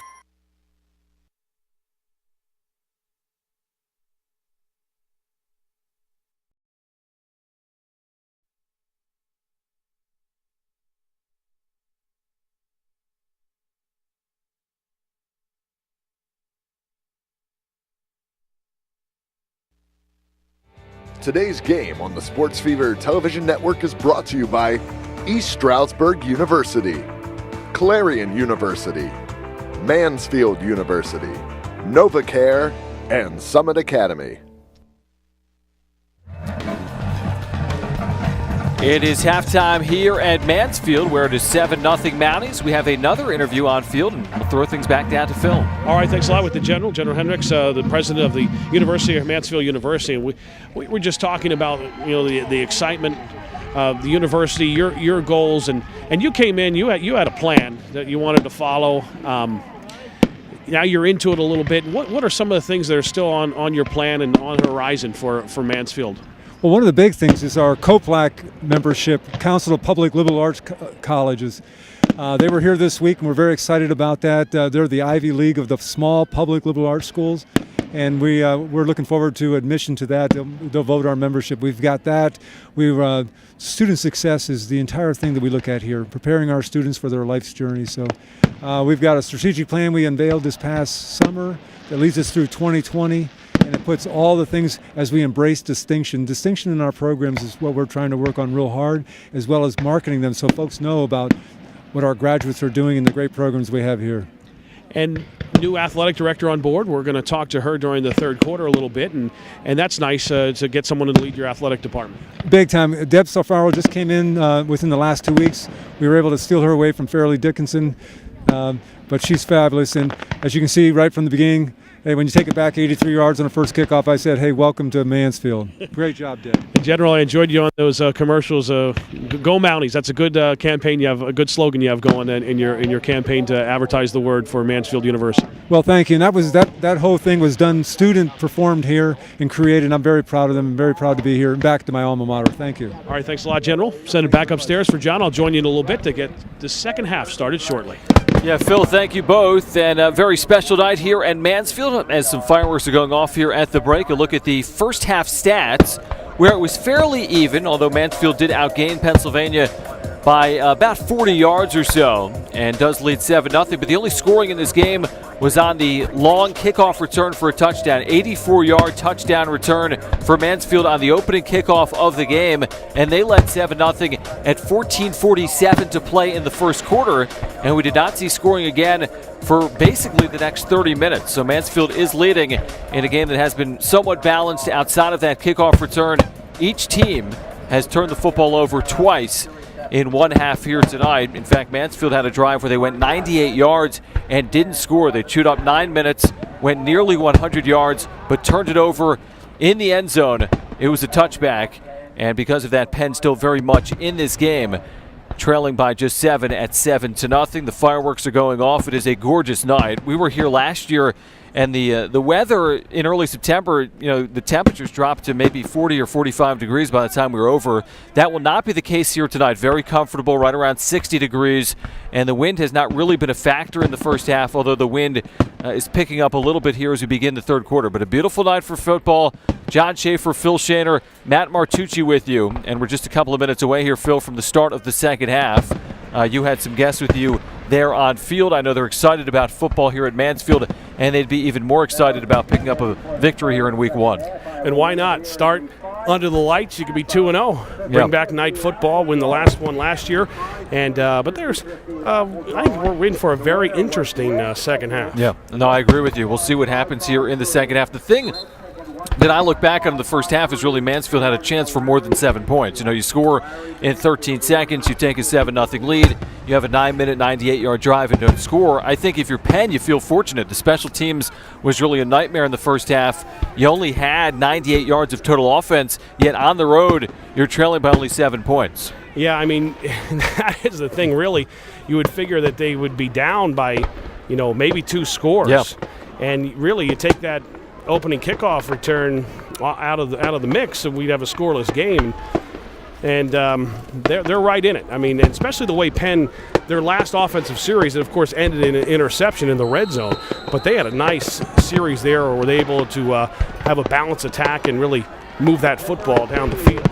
Paul Harrison will kick this away to start the second half, so Penn will start with the football as the fireworks continue to blast off here to begin this third quarter. This is fielded by Brendan Dale, who's got a lot of room and a huge gain out near midfield. What a start to the second half for the Quakers. Anytime you can start your offensive series at midfield, it's a good start. And that's a great opportunity. We're actually in Mansfield University now down at the 49-yard line. So now they can build on this. I'm sure they made some adjustments at the half as far as getting things going and talking about exactly what was going on. Take a look at the long run here. And pretty much goes untouched as the fireworks were going off and gets the ball into Mansfield territory, but we have a penalty. Yeah, what we didn't realize with the fireworks going off and with that long return is there was a holding call against Penn. That'll back them up inside their own 20-yard line. So a huge field change here of over 30 yards. Penn backed up, and they'll start from the 18-yard line. Mike McCurdy in the first half, 9 of 15, an interception, only 67 yards. He was sacked 3 times. So Mansfield defensively did a good job on him. Not a lot of wind in that first half. It's picked up a little bit here to begin this second half. High snap, handoff Beamish. With some hesitation, he's past the 20 to the 22-yard line. It's a 4-yard pickup.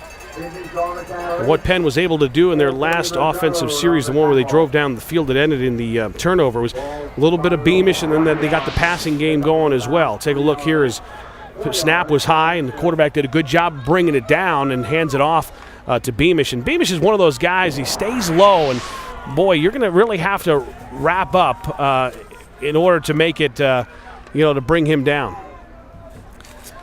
So this is now 2nd and 8. And down he goes in the backfield. So Mansfield comes up with the stop. That was Jake Adcroft that makes the stop, and a big loss. The third sack of the game for Mansfield. The defense coming up big. Take a look right here.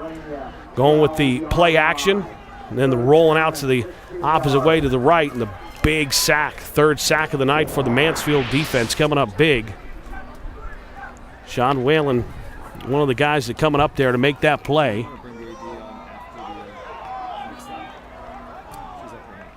This is 3rd down for the Quakers inside the 10. And McCurdy rolling out, and that's complete to the 25-yard line. And that's going to be short of the first down, I believe, Phil. And we do have a special guest with us here, Phil, in the third quarter. We have the new athletic director here at Mansfield. And Deb, great to see you. Welcome to our makeshift broadcast booth here tonight. Oh, well, thank you, gentlemen. Welcome to Mansfield University. It's a great night for a football game. Yeah, you know what? It really is a beautiful night for football here. And what does this football team mean to this community? It seems to mean so much the times we've been up here. Yes, absolutely. Actually, there's obviously the historical significance. But as you know, Division II football was eliminated a few years ago. And these young men, we respect what they do. We stand behind them. And they bring a lot of excitement to campus. And that's evident by the crowd here tonight. And Deb, having football back, that really does kind of strengthen everything. And not only, it seems to also help your other sports as well. Just to bring that, like tonight was the nightcap of a great day of sports here, where you had the soccer earlier in the day and then the field hockey, and capped off, this evening by football. And of course the alumni. Alumni love, the fact that football's back. Yes, I had the absolute honor to attend the Butsko brunch this morning to honor Coach Frank Butsko. And the Butsko Award is given every year for the past 28 years now to an offensive lineman. And as you know, those guys are the unsung heroes. Absolutely. And we have quite a few of our alumni. You see them standing on the sidelines there, and they are very, very supportive, and we're very happy about that. And then, yes, making it a full day of activities, student activities, the fraternities and sororities are out here, and it's just been a great day to be a Mountie. McCurdy's pass towards midfield falls incomplete. He was looking for Penn's Henry Mason. This will be 2nd and 10 for the Quakers. So, Deb, you're kind of new on the job. Have you kind of set an agenda yet, or are you just in the phase of just coming in, getting introduced to all the athletic programs, or what do you have in mind, or what do you see as your vision of the future of athletics here at Mansfield University? Well, I've been here 2 weeks now, so right now it's getting to know everyone's name. But really the vision is, as many athletic directors these days, I need to hit the trail fundraising. That's going to be an important part of my responsibility. But absolutely nothing is more important than taking care of our student athletes, to help them excel both on the field and in the classroom. Offense, number 56, 5-yard penalty. False start against Penn. This will back them up to a 2nd and 15 from their own 30-yard line. And you would know, Deb, what athletics does to make a student athlete so well-rounded as far as time management, when they come and they're active on campus, doing things on campus, taking care of their grades, doing things out in the community. It is a special experience for an athlete to be involved in sports at the college level. Absolutely, and I think that's across all divisions. And since I was a kid, I've always quoted the words of General Douglas MacArthur, that upon the fields of friendly strife are sown the seeds, and upon other fields on other days will bear the fruits of victory. And that's the complete student-athlete development that you're talking about. Absolutely. And another thing that we like to see, we already featured the choral program with their great honor, and of course the marching band is very good at Mansfield. So, and that kind of just plays off the athletics as well, where you have the things going on off the athletic field that are special around the university. Absolutely, and it plays into our creed of culture, character, scholarship, service, and culture. And actually, one of the first things I read about preparing for my interview was the music program. So we're very, very proud of them. McCurdy completes that out to Mason for a first down to the 44. The Quakers driving the football here to begin this third quarter. Mansfield leading 7-0 after taking the opening kick. 84 yards for a score here tonight at Van Norman Field. There's a handoff. And Beamish not much doing on first down. May have gotten back to the line of scrimmage. Now the football community was so happy when football came back. It came back in the sprint form. To have football back, it was a major deal for the alumni and the people that played here.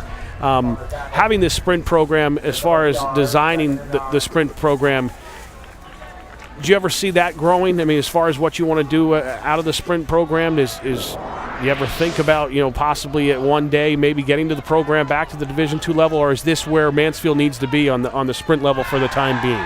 Well, I'm keeping an open mind about everything right now, and obviously bringing back Division II football would take some long-term strategic planning, the funding that I talked about, but we're going to keep an open mind about it, definitely. But in the meantime, these guys have our support. Yeah, and isn't that nice that the door is open where you have a program, Yes. and you have where you can have those discussions, if they need to be, because let's face it, sports, and especially football, is an expensive sport, especially for a Division II school. But at least you have a program here. You have some excitement around campus, and that can certainly, for you as a new athletic director, keep it in the conversation if that's something that comes, down the road for the university. Absolutely. This is 3rd and 9 for the Quakers. Pressure coming. Beamish has it, but doesn't pick up more than a yard out to the 47-yard line. Well defended by Mansfield on the play. In on the stop was Evan Ruggles, and the Quakers will be forced to punt. So 7-0 Mounties.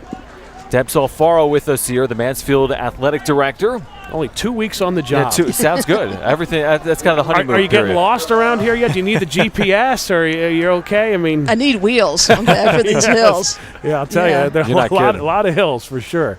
But going back to football, I really believe what the sport does for young men and their development. I'm a big fan. This punt is away from Beamish. A short punt that takes a Penn bounce. And the Mounties will stay away from this. It'll be down to the 15-yard line. We'll have more with the new athletic director here after this break. 7-0 Mounties on the Sports Fever Television Network.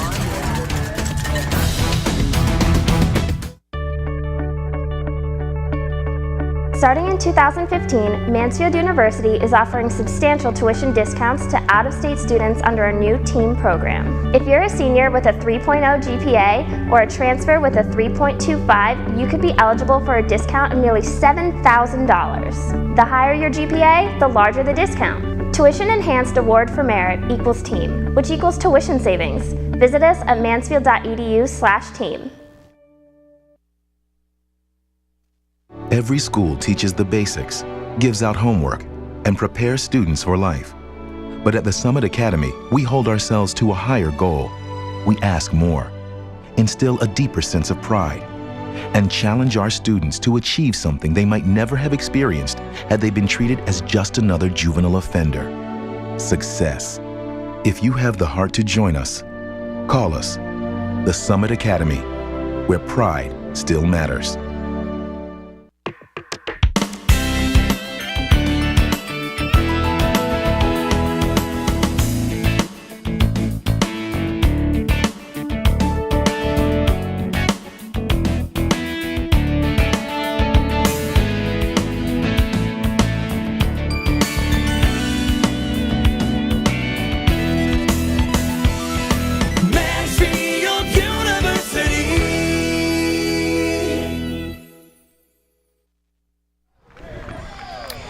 First down for Mansfield, their first second-half possession, leading 7-0.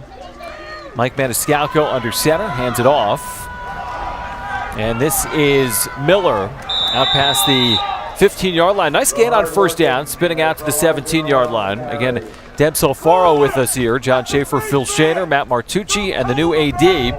At Mansfield, we're talking about this football program and the support, Deb. I mean, people really rally around this football program here, as we've seen the last couple of years. They really love this football team. Yes, and that's a great tribute to our guys. You know, they're very involved here in the community, on the campus, and just to see the students coming out and supporting them, it's a great part of student life.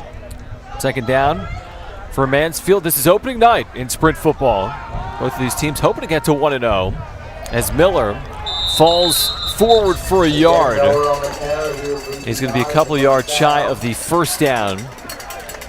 And Deb, one thing about sprint football, everyone's pretty much equal. You have to be 172 pounds, so you don't have those big 300-pound linemen. And that was one thing that we mentioned throughout this broadcast with people watching this, especially on the line of scrimmage. You have to have that proper technique to block because you can't rely on your size. When you have the big 300-pounders, a lot of times their size and strength. Here, the guy next to you looks just like you, so you got to really work on fundamentals and the way to block, and you really got to learn to do some other things because the opponent next to you is just like you with the same kind of skills and same kind of body build. Yeah, absolutely. This is actually not my first experience with sprint football. When I was at Army, actually back then it was 150 football. Yes, it was. So they were even smaller, but it's exciting. How about the word getting out on for players about sprint football? It seems like you have the high school athletes. Do they even know that this is the passer, defense number 21 available for them? Where they're 15-yard penalty. End of the run. There is a place first down, where they can go and play football. Where maybe they stopped playing football in midgets because they felt they were too small. Maybe they were a wrestler in high school or on track and field or baseball.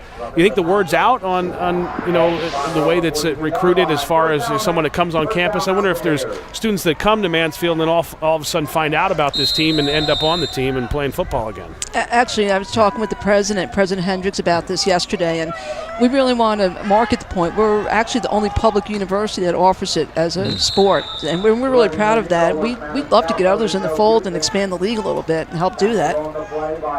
Joe Busick makes the catch there out to the 48-yard line. 6-yard pickup. Mansfield driving here out near midfield. Deb Solfaro, the new athletic director at Mansfield, joining us here. Yeah, currently 8 programs in the country, all centered in this area, play sprint football. Take another look there at the center going down, that catch being made. Interesting way to block. Yeah, it's kind of an interesting blocking technique. 2nd and 4. Handoff Miller, splits tacklers, and has a good gain. Enough for a first down as the Mounties are into Quakers territory here. But yeah, I guess the future of sprint football could be beyond 8. Mansfield is newer to sprint football, and a couple of the other programs have joined since 2008 as well. Yes, they have, and I think it's a good option for schools. And as funding becomes such a concern and an issue, you really have to balance things with academic programs and all the other student offerings. And this could be a legitimate option for a lot of schools. Yeah, we've had fun, in watching it the last couple of years and seeing kind of the purity of the sport. Like you said, Phil, kind of how equal the teams are in terms of who's on the field. It's a fun game to watch. It is a really entertaining game to watch. Here's Maniscalco. He's got a man. That's complete inside the 40-yard line, and the Mounties are driving the football. That's Jeremy Estremera, who was the tailback last year. He's had a big night here tonight, Phil. Yeah, Estremera is a guy you want to get to the football too, and he's a tough matchup, kind of a mismatch out there if they're able to get him to the football. This is the kind of drive that Mansfield had when they went 99 yards, unfortunately stalled out with the fumble in the end zone. But take a look at the play here. Estremera just gets in space and tries to get upfield, and that's one thing that they want to give him. He was the featured running back last year for Mansfield, so they know his ability. They want to get him the ball in some space, and now let's see if the Mounties can put a couple of plays here together and get the rhythm going offensively. It's the 2nd and 2, and it's a botched exchange, but fortunate for the Mounties, Maniscalco falls the football at the 37-yard line. Each team has turned the football over twice here tonight. So, Deb, we've been talking about the football program here, but a number of athletic options. Certainly, you have a number of student athletes on campus, and even today you had field hockey here, and you had women's soccer as well. Yes, and then the nice halftime ceremony honoring our PSECU champions and women's cross country team. A couple of our softball players, our softball coach, the field hockey player. It's been a great day to be a Mountie and celebrate. A lot of student athletes here participating tonight at Karl Van Norman Field, as Mansfield will take a timeout. We'll take a timeout with them right here on the Sports Fever Television Network.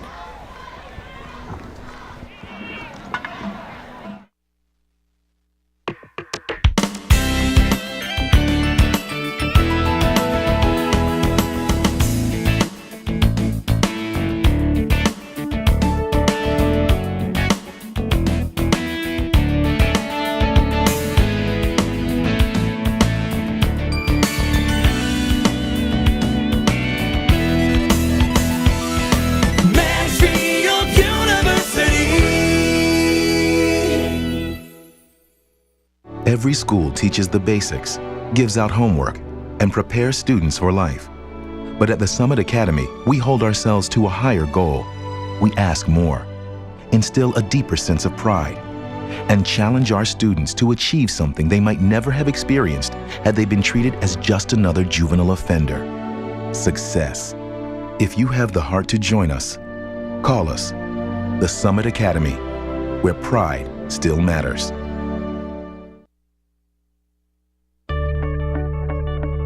In 2015, Mansfield University is offering New York State residents with high academic performance substantial tuition discounts under the new team program. If you're a senior with a 3.0 GPA or a transfer with a 3.25, you could be eligible for tuition discounts of nearly $7,000. The higher your GPA, the higher the discount. Tuition Enhanced Award for Merit equals team, which equals tuition savings. Mansfield.edu/team. 3rd and 1 for the Mounties. It is a sneak for Maniscalco, who gets to the 36-yard line. Is that going to be enough on the carry? It looks like it will be, or that's the indication from the offensive unit on the field right now for Graham Johnson. Maniscalco's helmet came off. We'll have to leave for one play. And here comes Austin Bennett, the sophomore. Take a look at the push right there. Offensive lineman trying to help their quarterback get across, and the helmet comes off, and he gets enough for that first down.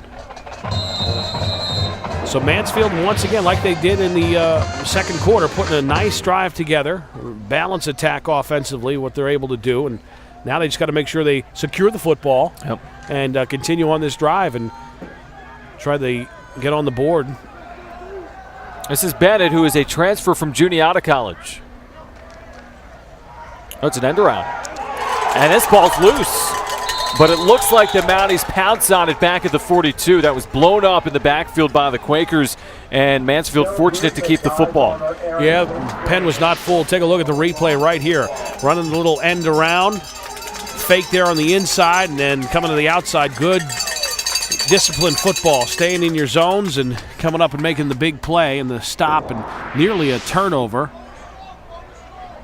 I believe Robert Diorio. Yeah, Diorio was there to make the stop, and then that ball was on the turf. Mansfield was able to pounce on it and get another opportunity.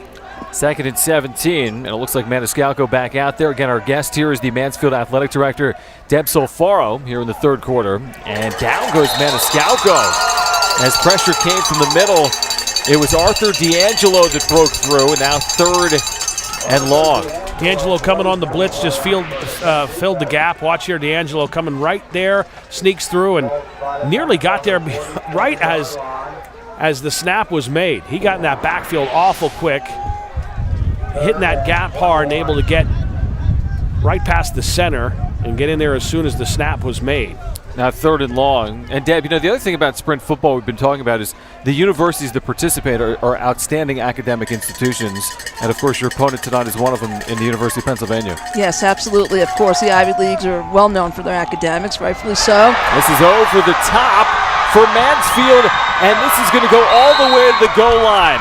Joe Busick with a huge gain down to the 1. Take a look at it right here. Good time to throw the football. Busick across the middle and nearly gets in.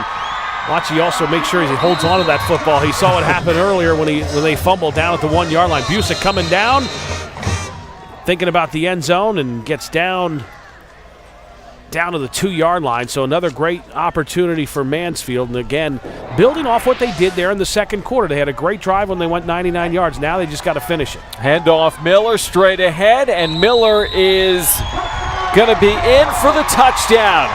As the Mounties have their second score tonight, the first on offense, it's Trelijah Miller. And Deb, you bring some luck to your Mounties here in this third quarter. These guys make their own luck. I've been watching practice. They work awfully hard, and they're well coached for Coach Johnson and his staff.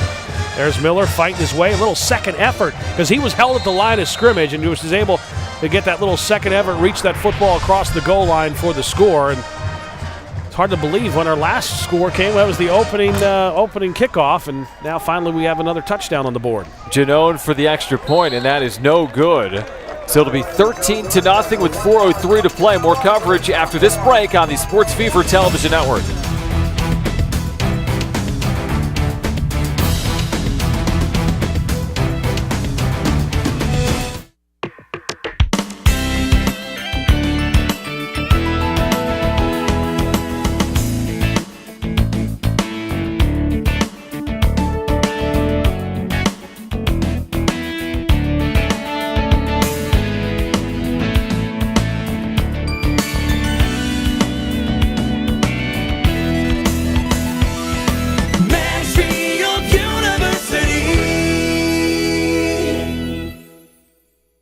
Every school teaches the basics, gives out homework, and prepares students for life. But at the Summit Academy, we hold ourselves to a higher goal. We ask more, instill a deeper sense of pride, and challenge our students to achieve something they might never have experienced had they been treated as just another juvenile offender. Success. If you have the heart to join us, call us. The Summit Academy, where pride still matters.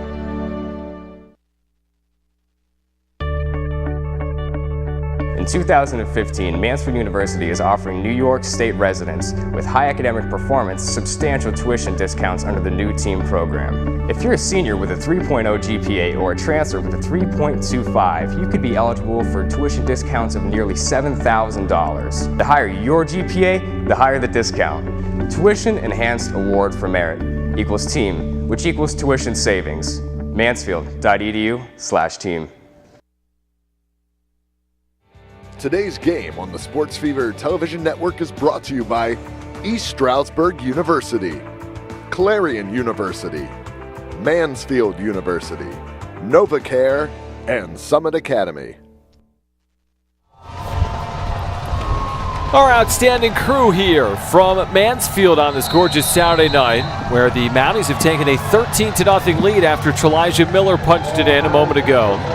Late in the third quarter, John Schaefer, Phil Shanner, Matt Martucci, and the new athletic director at Mansfield, Deb Solfaro.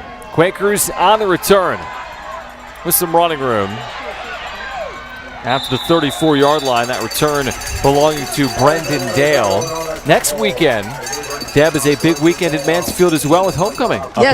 Yes, another exciting weekend. On Friday, we have a golf tournament, then the Hall of Fame dinner, and then homecoming weekend, welcoming all our alums back on Saturday. And there's a reenactment of that first game under the lights, which was over 100 years ago, that's held next weekend as well up here. Yes, that's correct. That'll be down at the original field down at Smythe Park in our wonderful little community of Mansfield here, and we're looking forward to it.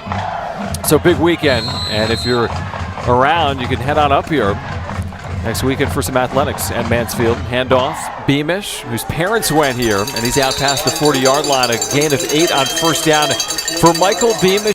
Relatively quiet here tonight, but so has Penn on offense. Yeah, absolutely. And he's played all 4 years, over 1,900 yards. Beamish, his dad coached here. He was actually a ball boy here when he was younger until they moved to Clark Summit and played at Abington Heights High School. But both of his parents graduated from Mansfield, so it's a tough night for them watching their son play against their school. There's Beamish with a big gain into Mounties territory. One thing about Beamish, just the way he's built perfect for sprint football. He has the perfect body type for sprint football because he stays so low to the ground. It's tough to bring him down. Even after contact, he's always able to spin for a couple more yards.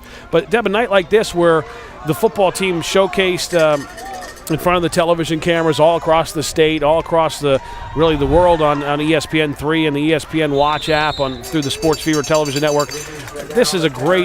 Athletics is a great avenue for recruitment for a university to get the word out, to share all the great things that are going on, and you never know who's watching on a night like this. There may be some kid sitting somewhere and say, hey, I'm undersized, I'm only, I'm the smallest guy on my midget team, and all of a sudden say, hey, I might want to check out Mansfield University. And that's the beauty of athletics, where it can be used as a recruiting tool for the university. Oh, absolutely. I've always felt that the athletic department actually is an extension of the admissions office, and we really joined at the hip in recruiting. And this is great coverage for us, and we really appreciate the opportunity to be with all of you guys tonight. As Charles Cato makes that catch at the 35-yard line. But Deb, we thank you so much for swinging by here tonight, and best of luck to you in your new role at Mansfield, and good luck with this program here in 2014. Oh, thank you, John. I really appreciate it, and go Mounties. Thanks, Deb. Thank you so much, Deb Solfaro, here in the third quarter from Mansfield as Beamish barrels over a tackler and is inside the 30 down to the 29-yard line, 6 yards on first down. Penn has something going here on offense, Phil. Yeah, and it's all about Beamish. A couple of solid runs for Beamish as he comes up and makes 3 big runs. And now Penn realizes that they're not on the board yet. It's getting late here in the third quarter. They need to get things going offensively if they want to stay in this football game. And they're pointing to this drive as a key drive, knowing that they need to come down and get some points. And if Beamish is running, winning, continue to do it. If they're getting positive yards, keep giving the ball to Beamish. 2nd and 3, and that is incomplete off the hands of Jack Epstein, who had a big first half with 4 grabs. One thing you got to consider this late in the game now is conditioning, especially with the offensive linemen. Maybe Penn feels that they're a little better shape and are able to run the football a little bit more. This is the first game for both teams to start the spring football season, so you have those 14 practices. That's what you're allowed to get ready for this. And then once it's here, you got to find out who's better conditioned. And the war and how you win football games comes down to the line of scrimmage. And right now, Penn getting a little bit of a better push at the line, and we're able to get their running game going. 3rd and 3, maybe 4 down territory, and Beamish is hit in the backfield and dropped for a loss of 1 on the play. Anthony Mazzone made the hit. It's 4th down for the Quakers, and trailing by 2 scores. They'll need to go for it here. Lake Erie College of Osteopathic Medicine offers the best choices to earn your medical, pharmacy, or dental degree. You are ready to choose the best college for your medical education. Learn about the LECOM Advantage today at lecom.edu. That's lecom.edu. Crowd comes to life on 4th and 4 for the Quakers. McCurdy in the shotgun. Play action, intercepted by the Mounties. Picked off by Spencer Underdown. It's the 3rd turnover of the night against the Quakers, and this one is a killer for Penn, which was driving. Absolutely. Spencer Underwood, the middle linebacker, was just hanging about 2 yards off the line of scrimmage and just jumped up and grabbed that ball right there. Stayed in position on the end. He just slid over a little bit, 2 yards off the line of scrimmage, and just was able to pull that football down. Great shot of it right here. There you see big number 32 going up, Spencer Underwood, with the big interception. And now Mansfield, what they want to do is continue to do what they had the last 2 offensive series, is run some clock and put together a nice balanced drive of both the pass and the run. So Penn has their drive stops on the turnover. And Maniscalco calls his own number and picks up 4 yards on first down out to the 48. At this point, you're going to see Penn not only trying to wrap up the ball tackler to tackle the runner, but they're going to also try to strip that football. They need to force a turnover. Down 13-0, getting close here to the fourth quarter. They need to try to force a turnover on Mansfield. So you're going to notice that. Take a look at some of the tackles here. They're going to have one guy wrapping and another guy trying to strip that football. Maybe the final play of the third quarter, we shall see.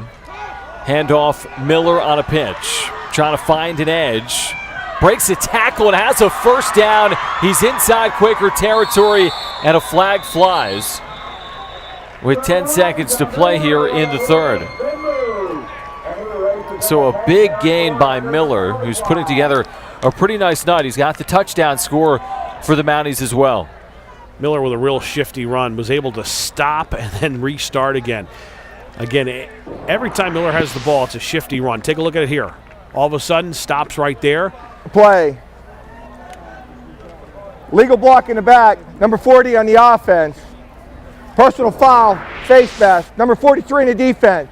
Those penalties offset, replay, second down. Scott Cirillo with the hold on offense, and then Derek Schneider with the personal foul on defense. And as they said, an offsetting penalty here in the waning seconds of the third quarter.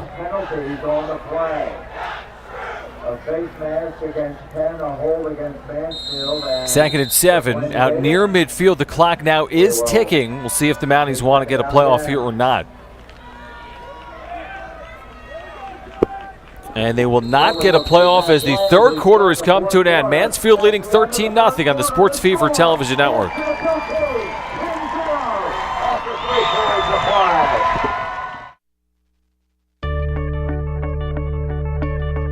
Starting in 2015, Mansfield University is offering substantial tuition discounts to out-of-state students under a new TEAM program. If you're a senior with a 3.0 GPA or a transfer with a 3.25, you could be eligible for a discount of nearly $7,000. The higher your GPA, the larger the discount. Tuition Enhanced Award for Merit equals TEAM, which equals tuition savings. Visit us at mansfield.edu/team.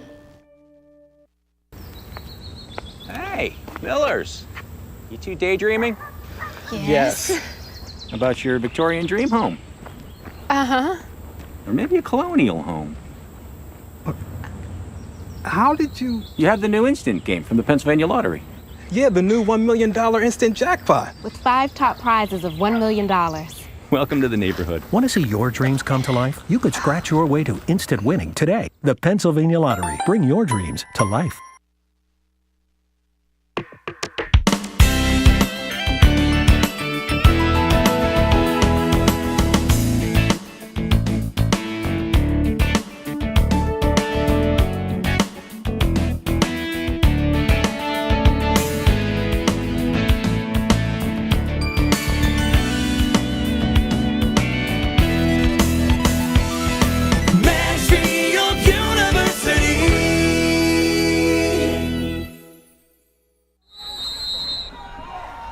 Mike Maniscalco and the Mounties leading 13-0 as we kick off this fourth quarter on a 2nd and 7. He's got a man, and it's incomplete.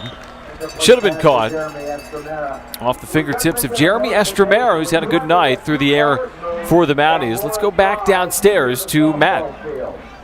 Well, John, Phil, starting to wonder if maybe this is the perfect storm tonight here at Van Norman Field. The way it started off with the Logan kick return for touchdown and then the interception on that last possession. You have to remember, for Mike Maniscalco and the 6 other seniors on this Mansfield team, they've never beaten Penn, and all those other meetings back in Philadelphia. So this is a chance in their house with these guys, their final game against the Quakers in this series, to walk out of here with a win. Guys? Yeah, Matt, it's an excellent point because the Mounties are 0-6 all-time against the Quakers.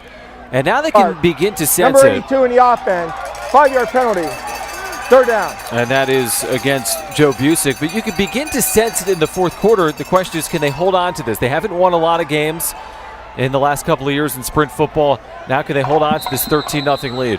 Absolutely. Momentum will, offensively they can keep things rolling. But also Penn, there's not a player on the field that ever played here on the road in Mansfield. So this is the first time they've been here. And Mansfield has played down at historic Franklin Field, which is a lot of first down in that field. That's a special field as well. This is the first for night football, but a lot of first down in Franklin Field in football history as well. Maniscalco finds Miller over the middle, once again down the seam to the 30-yard line for a big first down. One of the areas that we've noticed attacking offensively as far as this passing game has been down the middle of the field. And that was thrown. There was 3 white jerseys around for the Penn Quakers. Take a look at it right here, and Miller is just able to come up and grab that coming out of the backfield. That was a great pass play there, and the play that Mansfield needed, the Mounties needed that to keep the offense going, keep the pressure on. With this 13-0 lead, they would like to add to their lead total and go up by 3 scores. Miller 84 yards on the ground. There a 22-yard catch. And now he's hit in the backfield and dropped for a big loss. Making the play was Robert DiOrio. Came up and made the stop in the backfield back at the 34-yard line. You look at the yardage through 3 quarters, and it's fairly even. Mansfield about 240 yards, Penn 163, but the Mounties lead 13-0.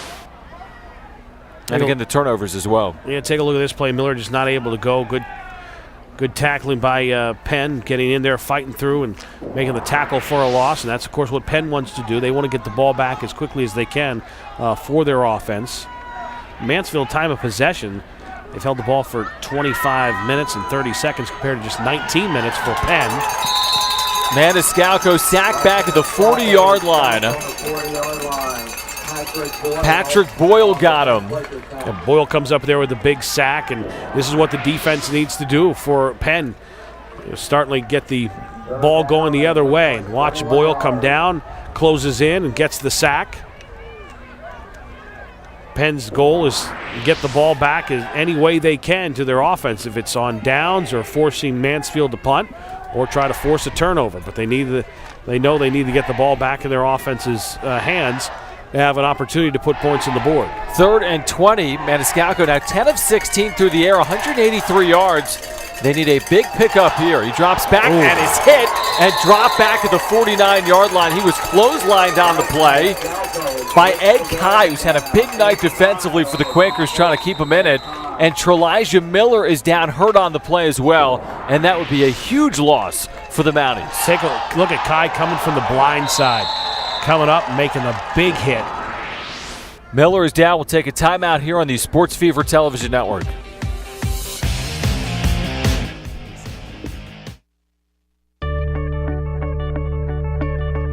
Starting in 2015, Mansfield University is offering substantial tuition discounts to out-of-state students under a new TEAM program. If you're a senior with a 3.0 GPA or a transfer with a 3.25, you could be eligible for a discount of nearly $7,000. The higher your GPA, the larger the discount. Tuition Enhanced Award for Merit equals TEAM, which equals tuition savings. Visit us at mansfield.edu/team.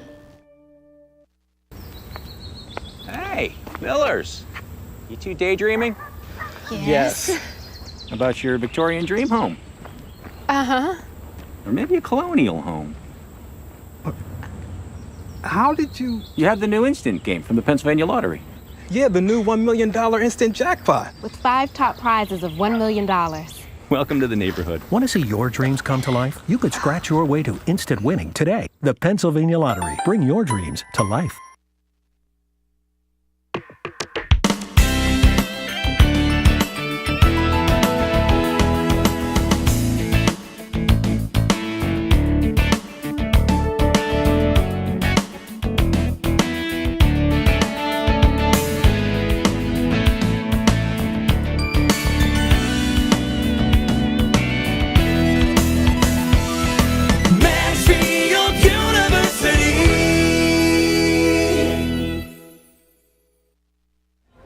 This is the last play where Trelijah Miller got injured.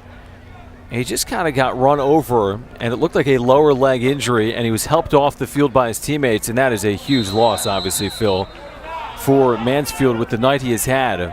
And hopefully it is nothing serious that would cost him more than just tonight's game. And Miller with 84 yards and the touchdown, about 4 yards to carry. So hopefully they can take care of him on the sidelines there. Paul Harrison punting. Braccia lets it bounce. This is going to be down inside the 5. Well covered by Mansfield on punt coverage. Downed inside the 5 by Kyle Post. So Post had the big interception, and they're down it deep into the territory. So a good play by Post. Now Penn's going to have to go a long way. Hitting the jackpot could be just a scratch away. Play $1 million instant jackpot from the Pennsylvania Lottery with 5 top prizes of $1 million and over $76 million in cash prizes. Must be 18 years or older to play. Please play responsibly. Yeah, Penn has a long field in front of them. There is still 12:24 to play, and they have still 3 timeouts. So they're going to get the football, you think, a couple of times, but they need to take advantage of having the football and score. First down, Beamish. Cutback. Big gain. Out past the 10, and that'll give him some breathing room. It is a pickup of nearly 10 yards, if not more. That's exactly what you want if you're on the 2-yard line and you're right up against your own end zone. You get some breathing room, and it was a nice hole to run through. The offensive line did a good job opening the hole, and Beamish found his way through to give him a little bit more room, and now you're a little more comfortable where you have an opportunity to feel a little safer passing the football. Again, Beamish on a handoff past the 15, a 3-yard gain. Mike McCurdy today, 14 of 24, but only 109 yards through the air. Yeah, this was a team that last year led the entire sprint football league in passing. They were the top passing team in sprint football.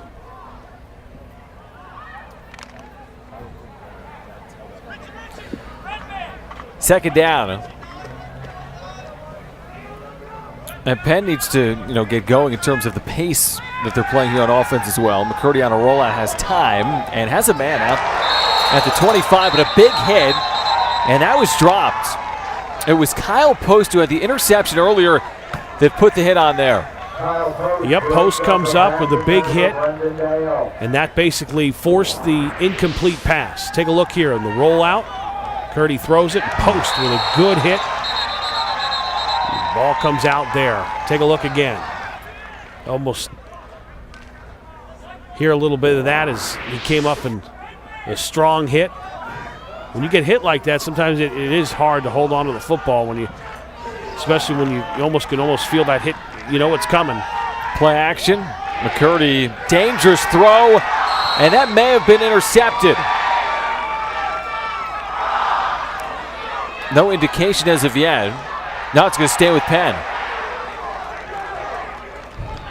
So it looked like Mansfield may have come up with the football, but it's caught by Mario Del Cueto, the sophomore out of California. It was a battle, a skirmish for that football. Take a look at it here. Cueto gets his hands on it first. Yeah. And they try to battle it away, but they said that Penn came up with it, and that's an opportunity now here to keep this drive alive. Beamish on a cutback has a big gain out past the 30-yard line, and Beamish is now up to 80 yards on the ground on 17 carries as Penn is moving here on this drive, but still only at their own 31-yard line inside 11 minutes to play, and the Quakers being shut out here tonight on the road. John, one thing I think they need to do offensively, just pick up the tempo a little bit, play with a little more urgency. There's Beamish again. Takes more than one guy to bring him down. McCurdy in trouble, and he's dropped for a loss. Back at the 25-yard line as the flag comes in. It's Tim Carr with his second sack, and McCurdy is slow to get up. Carr was able to find his way in there, beat his man at the line of scrimmage, and got through pretty quickly and got the heavy pressure on, but wait on the flag. Hey, personal foul, unnecessary roughness, number 5 on the defense. 15-yard penalty, automatic, first down. Remember the point of emphasis, that's on Carr. You can't tackle a quarterback below the knees in 2014. That may have been a tackle that came in low from Carr. Looked like a sack from up here. So that's a big change of momentum because instead of a sack and a long down and distance, it's 1st and 10 out to the 40. Yeah, you got a 15-yard penalty out of that and keeps Penn alive. But again, the tempo, I think Penn needs to pick up the tempo offensively and get in and out of the huddles a little faster. Yeah, this will take us inside 10 minutes. Play action. Now McCurdy avoids the tackler and then throws, and this is caught inside the 25-yard line. Henry Mason with the big gain. And the Quakers are in business. Henry Mason's a big target at 6'2". McCurdy found some time to throw it. Watch him on the rollout, steps up and fires that football down the field. And Mason was open by a good 3 yards, outran his defender. That was a big play. Now Penn needs to keep it going, keep the tempo going, and score as quickly as they can. 37 yards. This ends up with Beamish as it went through the hands of McCurdy, and Beamish has a positive gain, a 5-yard pickup to the 18. Now, this is odd. Take a look at this play. I don't think they drew it up this way. Is this the Penn version of the Wildcat, where you bounce it off the hands of the quarterback and into Beamish? Snap was a little high and goes through the hands of McCurdy, and Beamish was there to right place at right time to come up and get positive yards on that. That was a wild play. Second down.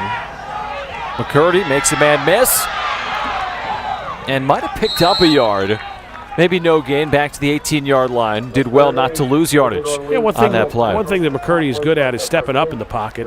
The pressure was there, and he was able to take one step up to avoid being sacked and was able to grab a yard out of it. Third down Penn on the 18-yard line.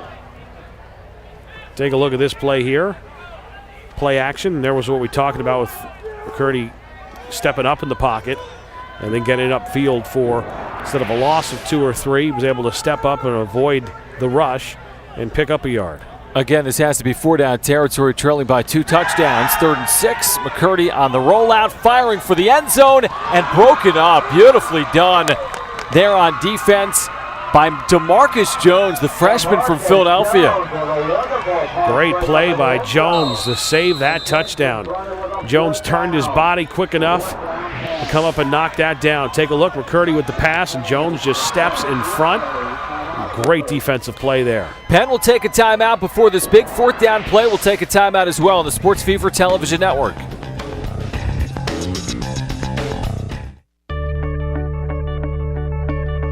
Starting in 2015, Mansfield University is offering substantial tuition discounts to out-of-state students under a new TEAM program. If you're a senior with a 3.0 GPA or a transfer with a 3.25, you could be eligible for a discount of nearly $7,000. The higher your GPA, the larger the discount. Tuition Enhanced Award for Merit equals TEAM, which equals tuition savings. Visit us at mansfield.edu/team.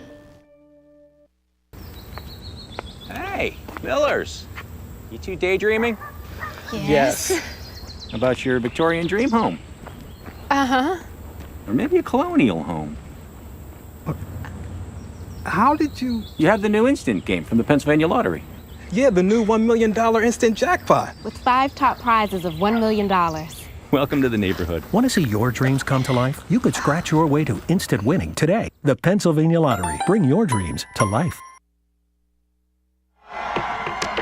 4th and 6 for Penn, trailing 13-0.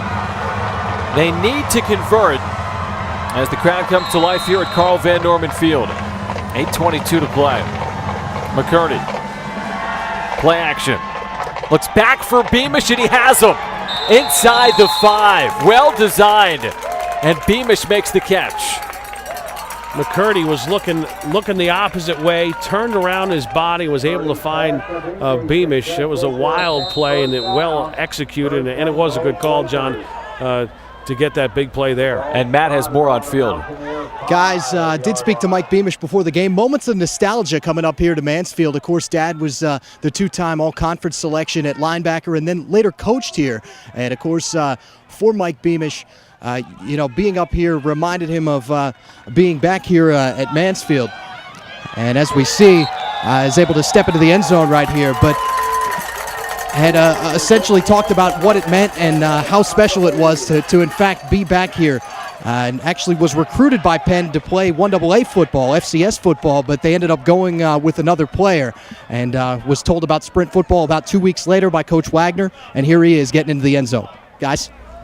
Yeah, thank you, Matt. You're right. On cue, Beamish strikes, and Penn right back in this football game with 7:49 to play, as this extra point could pull them to within 6, and that missed extra point is looming large in this one-score game. Here comes the extra point attempt.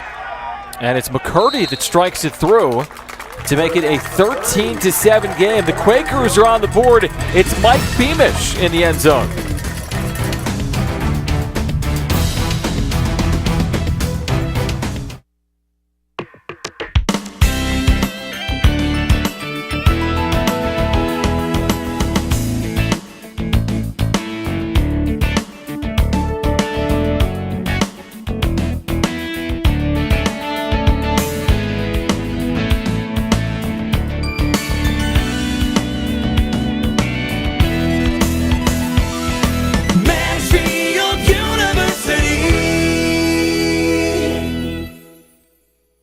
Every school teaches the basics, gives out homework, and prepares students for life.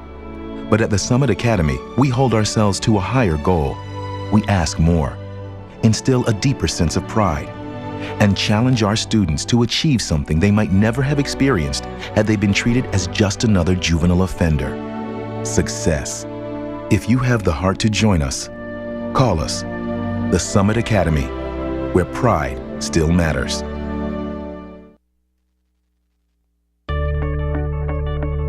In 2015, Mansfield University is offering New York State residents with high academic performance substantial tuition discounts under the new team program. If you're a senior with a 3.0 GPA or a transfer with a 3.25, you could be eligible for tuition discounts of nearly $7,000. The higher your GPA, the higher the discount.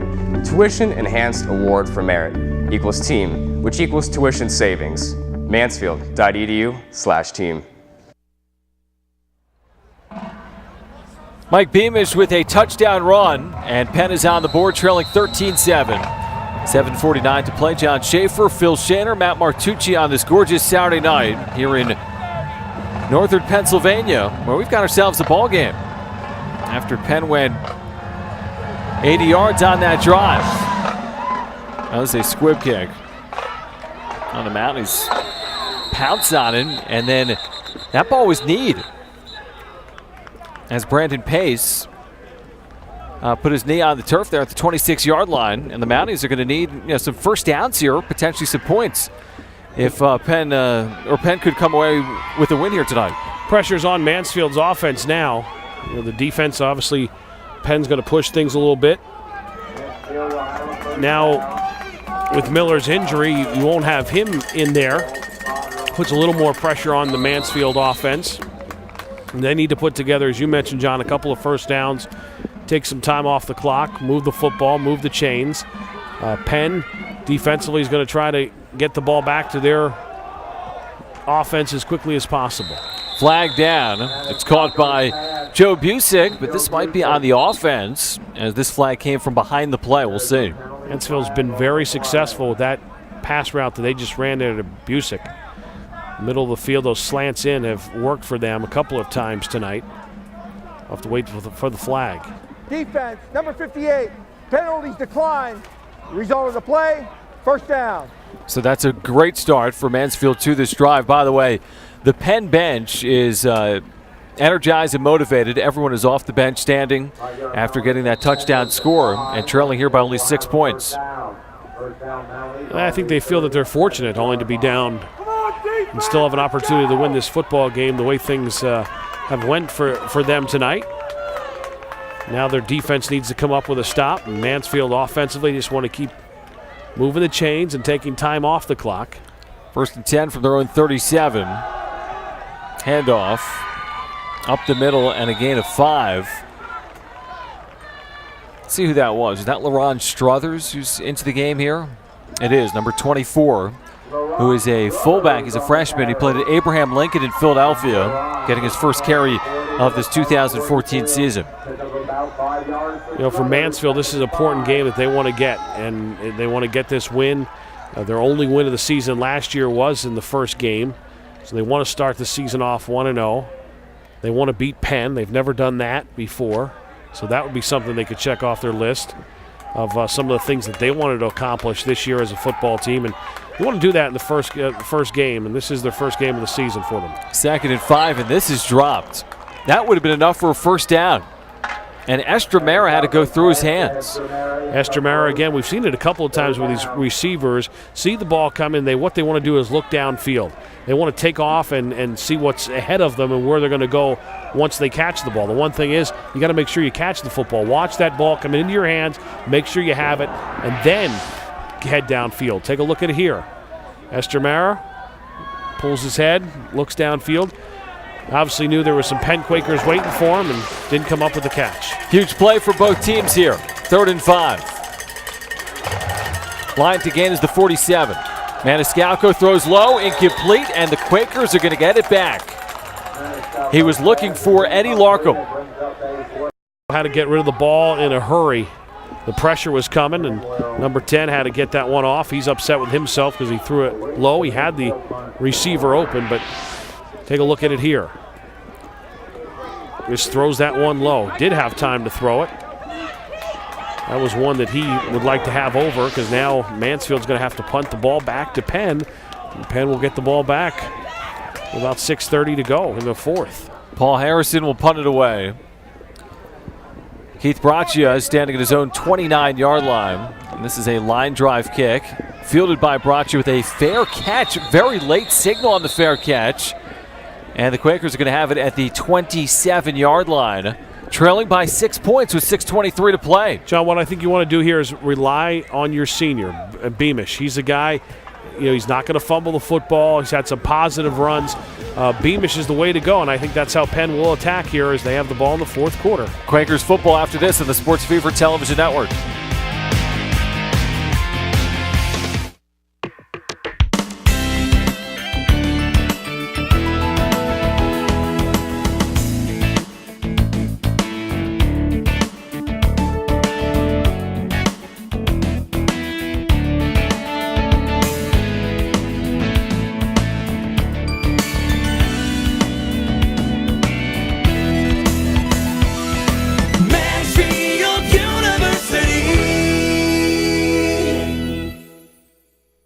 Every school teaches the basics, gives out homework, and prepares students for life. But at the Summit Academy, we hold ourselves to a higher goal. We ask more, instill a deeper sense of pride, and challenge our students to achieve something they might never have experienced had they been treated as just another juvenile offender. Success. If you have the heart to join us, call us. The Summit Academy, where pride still matters.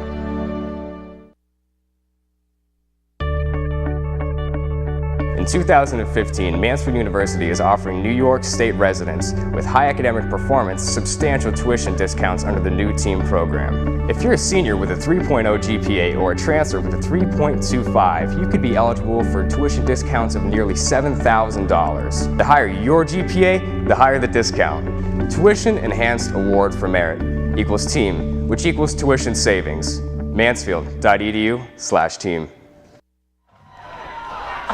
Quakers get the football back from their own 27, trailing by 6, and Beamish has a huge gain, and he's out near the 40-yard line. It's 13 yards on 1st down, and the offensive line of Penn is starting to take over this football game here. Absolutely. We mentioned that last series about the line of scrimmage. First game of the year for both these teams. And as far as who's a little more conditioned, and right now you can see where that offensive line giving Beamish some holes to run through. And when he gets those holes, he's going to run guys over to get the extra yards. And I would just give a whole dose of Beamish here if you're Penn. He's the senior. He's going to hold on to that football and try to win the battle at the line of scrimmage. And even when he gets hit near the line of scrimmage, he picks up positive yardage, and there's a 3-yard gain, and then a late flag comes in as well. And with the reaction from the Penn side here and their fans, this might be against the Mounties.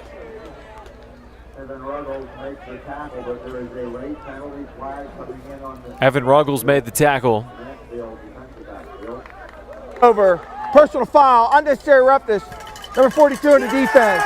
15-yard penalty, automatic, 1st down. That's on Dylan Flexer, and a huge penalty as the Quakers are driving. They're inside Mansfield territory. This will be marked at the 43-yard line. The momentum is starting to swing towards the favor of Penn.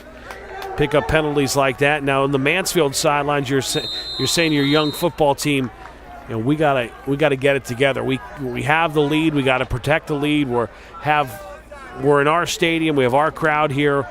We can't make penalties like that. But you see a little more giddy up in the step of the Penn players, and on the line of scrimmage, I think Penn right now is winning that war on the line of scrimmage. Mike McCurdy drops back and has plenty of time. Great protection. Fires downfield. And he overthrew his target. He had all day to throw downfield, and he was looking for Brendan Dale, who's been a primary target here tonight, but overshot him. It's great if you're a quarterback to be able to sit back and have that kind of protection. Look at here, and the ball goes down the field, but just overthrew that. But again, the time that McGrady had to look down the field and sit back in the pocket, it was a great job by the offensive line, by Penn, to give him that protection, able for him to scan the field.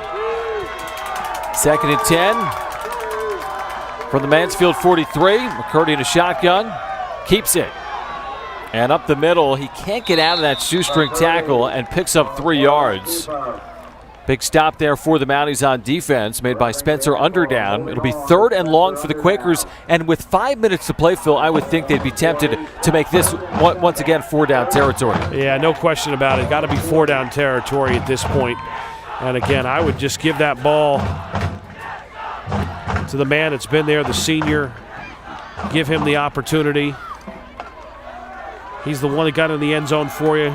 Give Beamish the ball even here. If you're in 4-down territory, you have 2 downs to get the first down. This is 3rd down. And this is caught inside the 40, but not nearly enough for a first down, as that is caught by Brendan Dale. Need to thank Equipment Depot, by the way, tonight for providing these lifts out here in Mansfield for these great shots out here for this Sprint football opener. There it is, Equipment Depot. 4th down, Quakers will go for it. 4:10 to play. This is 4th and 4. It's against the 33. McCurdy drops back. Has a man, and that's complete for a first down. Caught by Epstein. His first catch of the second half.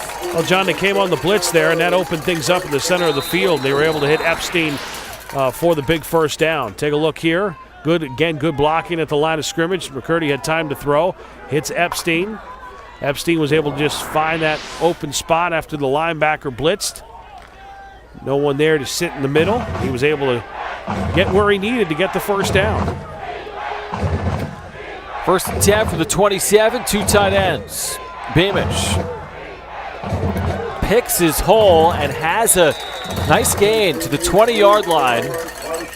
That's about 5 yards on first down, maybe 6. That's who, if I was coaching, that's who I would feel most comfortable with getting the football to, Beamish. He's a senior that runs hard, doesn't turn the football over. At this time, you need a score, obviously, but you're running clock. It's down to 3 minutes now. You get in the end zone, get the extra point, you walk out of here with a win, and don't give even Mansfield an opportunity with much time to get the ball back. That's a great point. Mansfield may want to think about using some timeouts here, as McCurdy on the keeper, running left, is able to bounce outside, and he's near a first down as he's brought down inside the 16-yard line.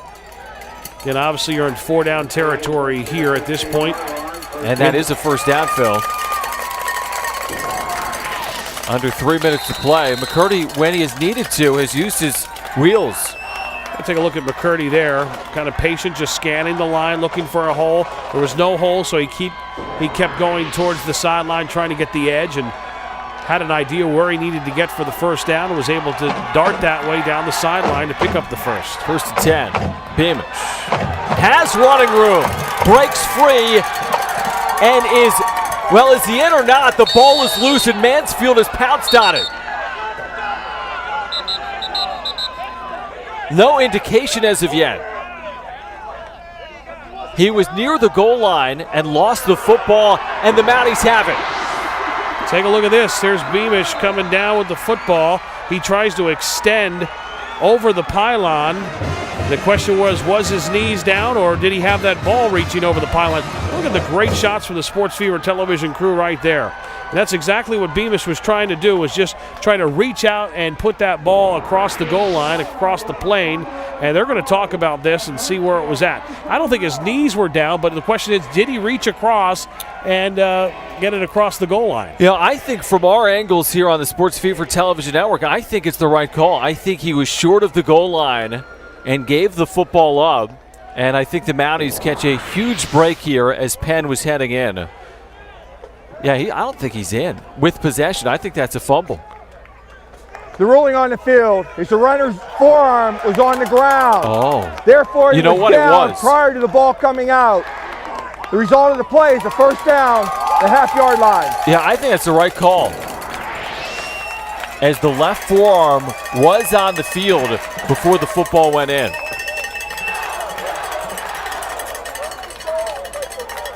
First and goal from the 1 for the Quakers, and the clock is now at 2:15. Coach is going to want an explanation for that. Coach Johnson over there trying to get an explanation on what the play was. So the referee's talking to the Mansfield coaching staff.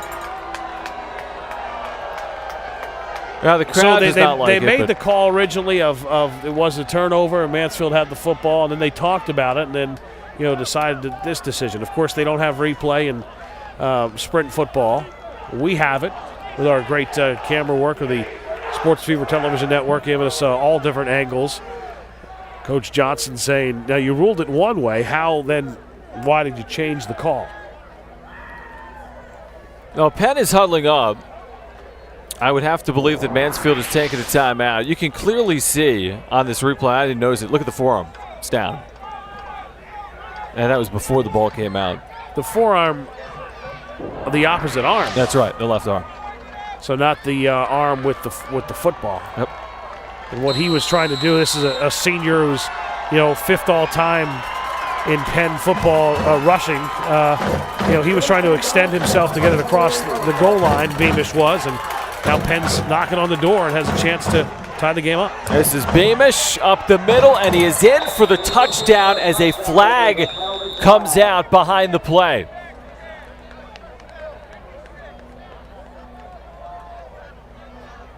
Holding. Offense, number 56. 10-yard penalty. Still first down. Jonathan Wayan, sophomore lineman from Westchester. This will back him up 10 yards. That would have been enough for a touchdown. You see 56 there on the top of your corner of your screen there. That's who they called the holding on. And not really involved in the play. Beamish did not need that block or that hold. Yeah, he was going to the right, and the hold was kind of more the center of the field, and Beamish was going to the right side. So Mansfield retains their 6-point lead. 2:11 to play. First and goal from the 11. Curdy on a rollout, has a man, and this is caught, and this is going to be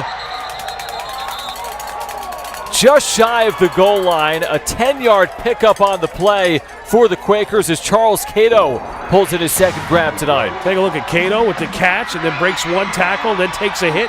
Still almost bounces his way to the end zone, right by the pylon. Nice throw. McCurdy throws it nicely, and then fighting off one tackle and down to the 1-yard line. Mansfield defense is trying to hold up and trying to win this football game for the Mounties on the defensive side, and trying to keep Penn out of the end zone. Do they go back to Beamish, second and goal, inside of 2 minutes? It is Beamish, and he is in for the touchdown. His second tonight. And we're tied at 13. The extra point would give the Quakers a lead. Again, as Matt Martucci told us the story about Beamish, his parents both graduated from Mansfield University. His dad, All-American linebacker here. They played Division II college football in the PSECU and then coached here before they canceled football and brought it back in the sprint form. Here's what's interesting. It is Beamish who's the holder. It is McCurdy, the quarterback, who's the kicker. This is to give Penn the lead. And the kick is up, and the kick is good, and the Quakers have their first lead tonight They've come back from 13 down in the fourth to take this 1-point lead on the Sports Fever television network.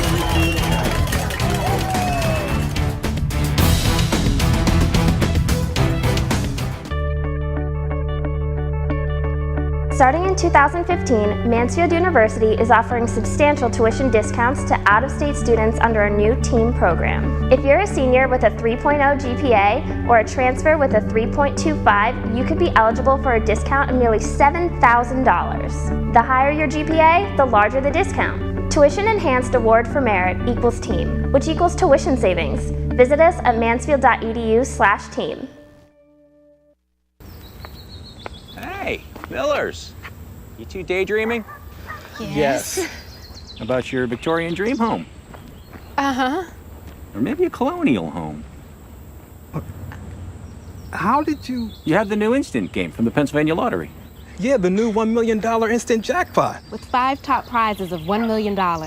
Welcome to the neighborhood. Want to see your dreams come to life? You could scratch your way to instant winning today. The Pennsylvania Lottery. Bring your dreams to life.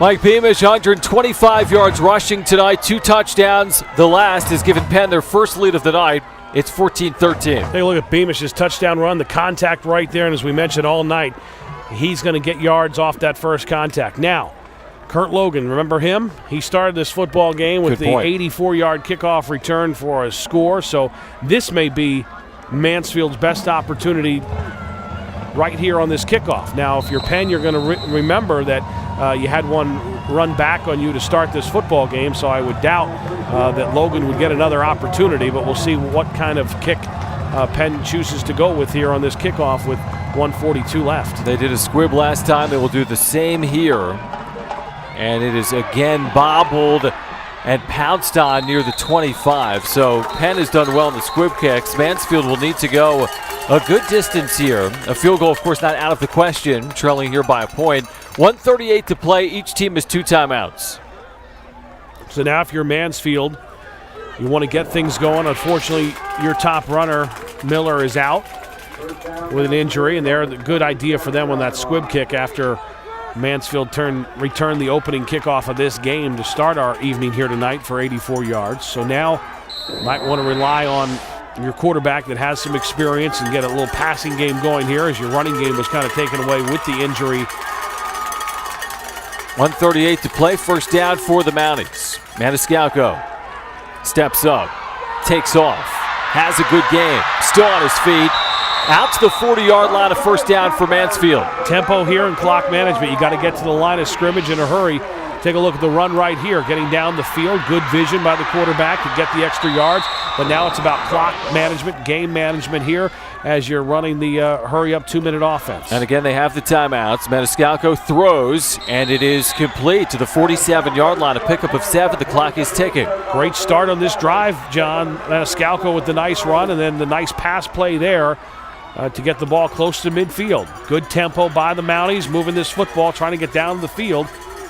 It was Joe Busick that made the catch. Maniscalco in trouble, and he cannot get out of the arms of a defender on the line there. A loss of 2 on the sack, as it was Jonathan Wayan that made the stop. Mansfield will take a timeout. We'll take a timeout with them here on the Sports Fever television network.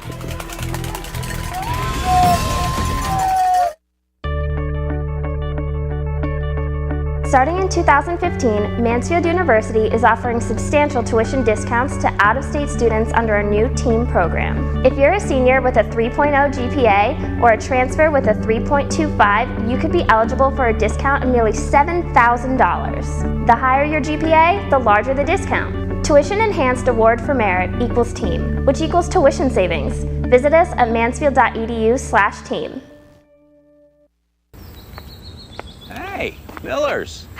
You two daydreaming? Yes. About your Victorian dream home? Uh-huh. Or maybe a colonial home? How did you... You have the new instant game from the Pennsylvania Lottery. Yeah, the new $1 million instant jackpot. With 5 top prizes of $1 million. Welcome to the neighborhood. Want to see your dreams come to life? You could scratch your way to instant winning today. The Pennsylvania Lottery. Bring your dreams to life.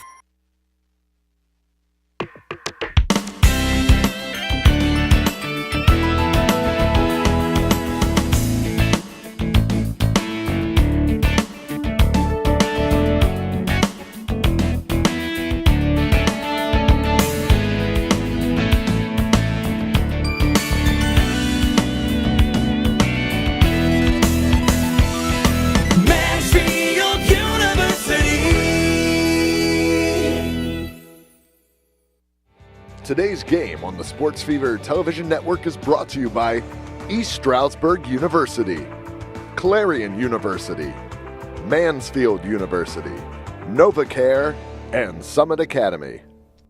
3rd and 5 inside of a minute. Mounties have 1 timeout remaining.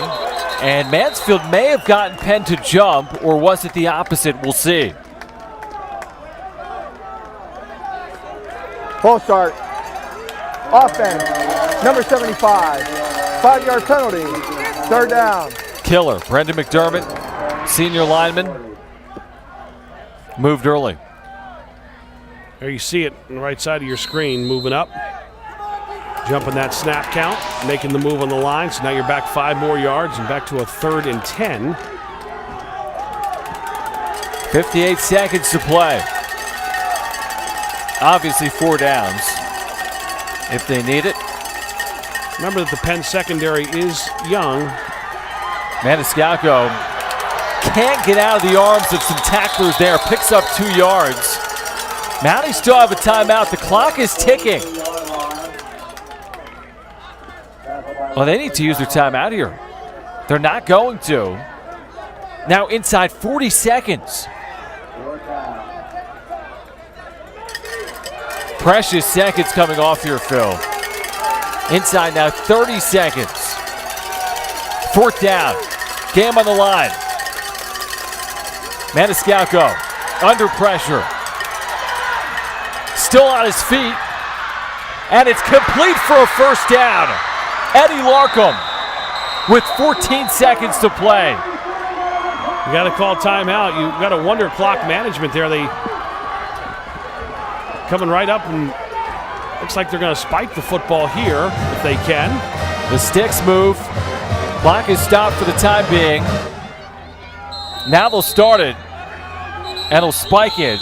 Is there a chance that the scoreboard's wrong with timeouts? Do they not have any timeouts? Could that be possible? I mean, I believe they still have 1 remaining.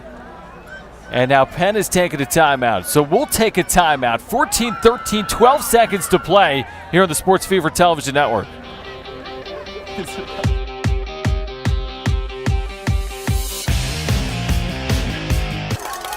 14 seconds to play. 1st down for the Mounties.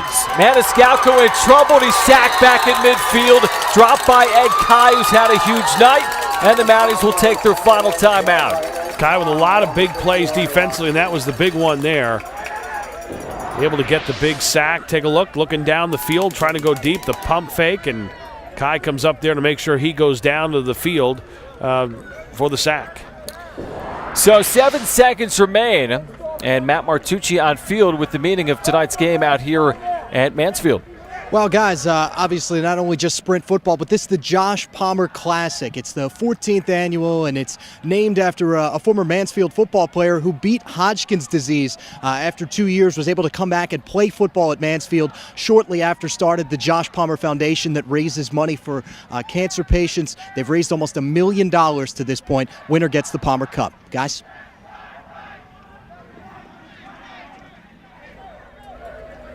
Oh, that is terrific stuff there, Matt. As, again, all that money being raised, and that is what is on the line as well here tonight. They put a second back on the clock, so 8 seconds. You have to think Mansfield to get in field goal range. First of all, they'll need to stop the clock. They'll need to get probably to the 20-yard line, 20 or 25-yard line. So they'll need 25 yards on this play. 8 seconds. Maniscalco drops back, steps up, fires downfield, and this is incomplete. In and out of the hands of the wide receiver, Kurt Logan. Still 2 seconds remain. Logan almost had it. Take a look at this.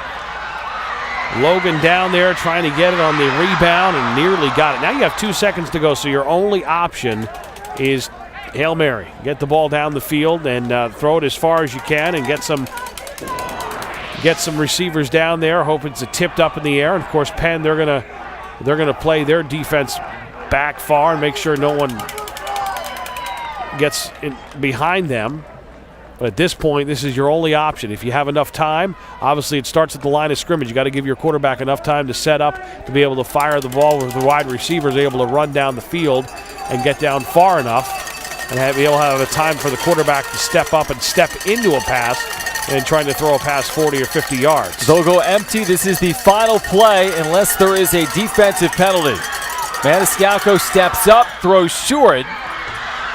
Thinking maybe hook and ladder. This is caught by Busick, and that'll do it.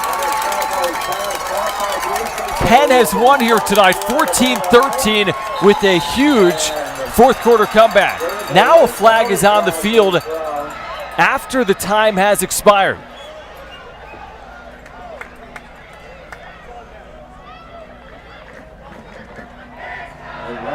So the clock is at 0.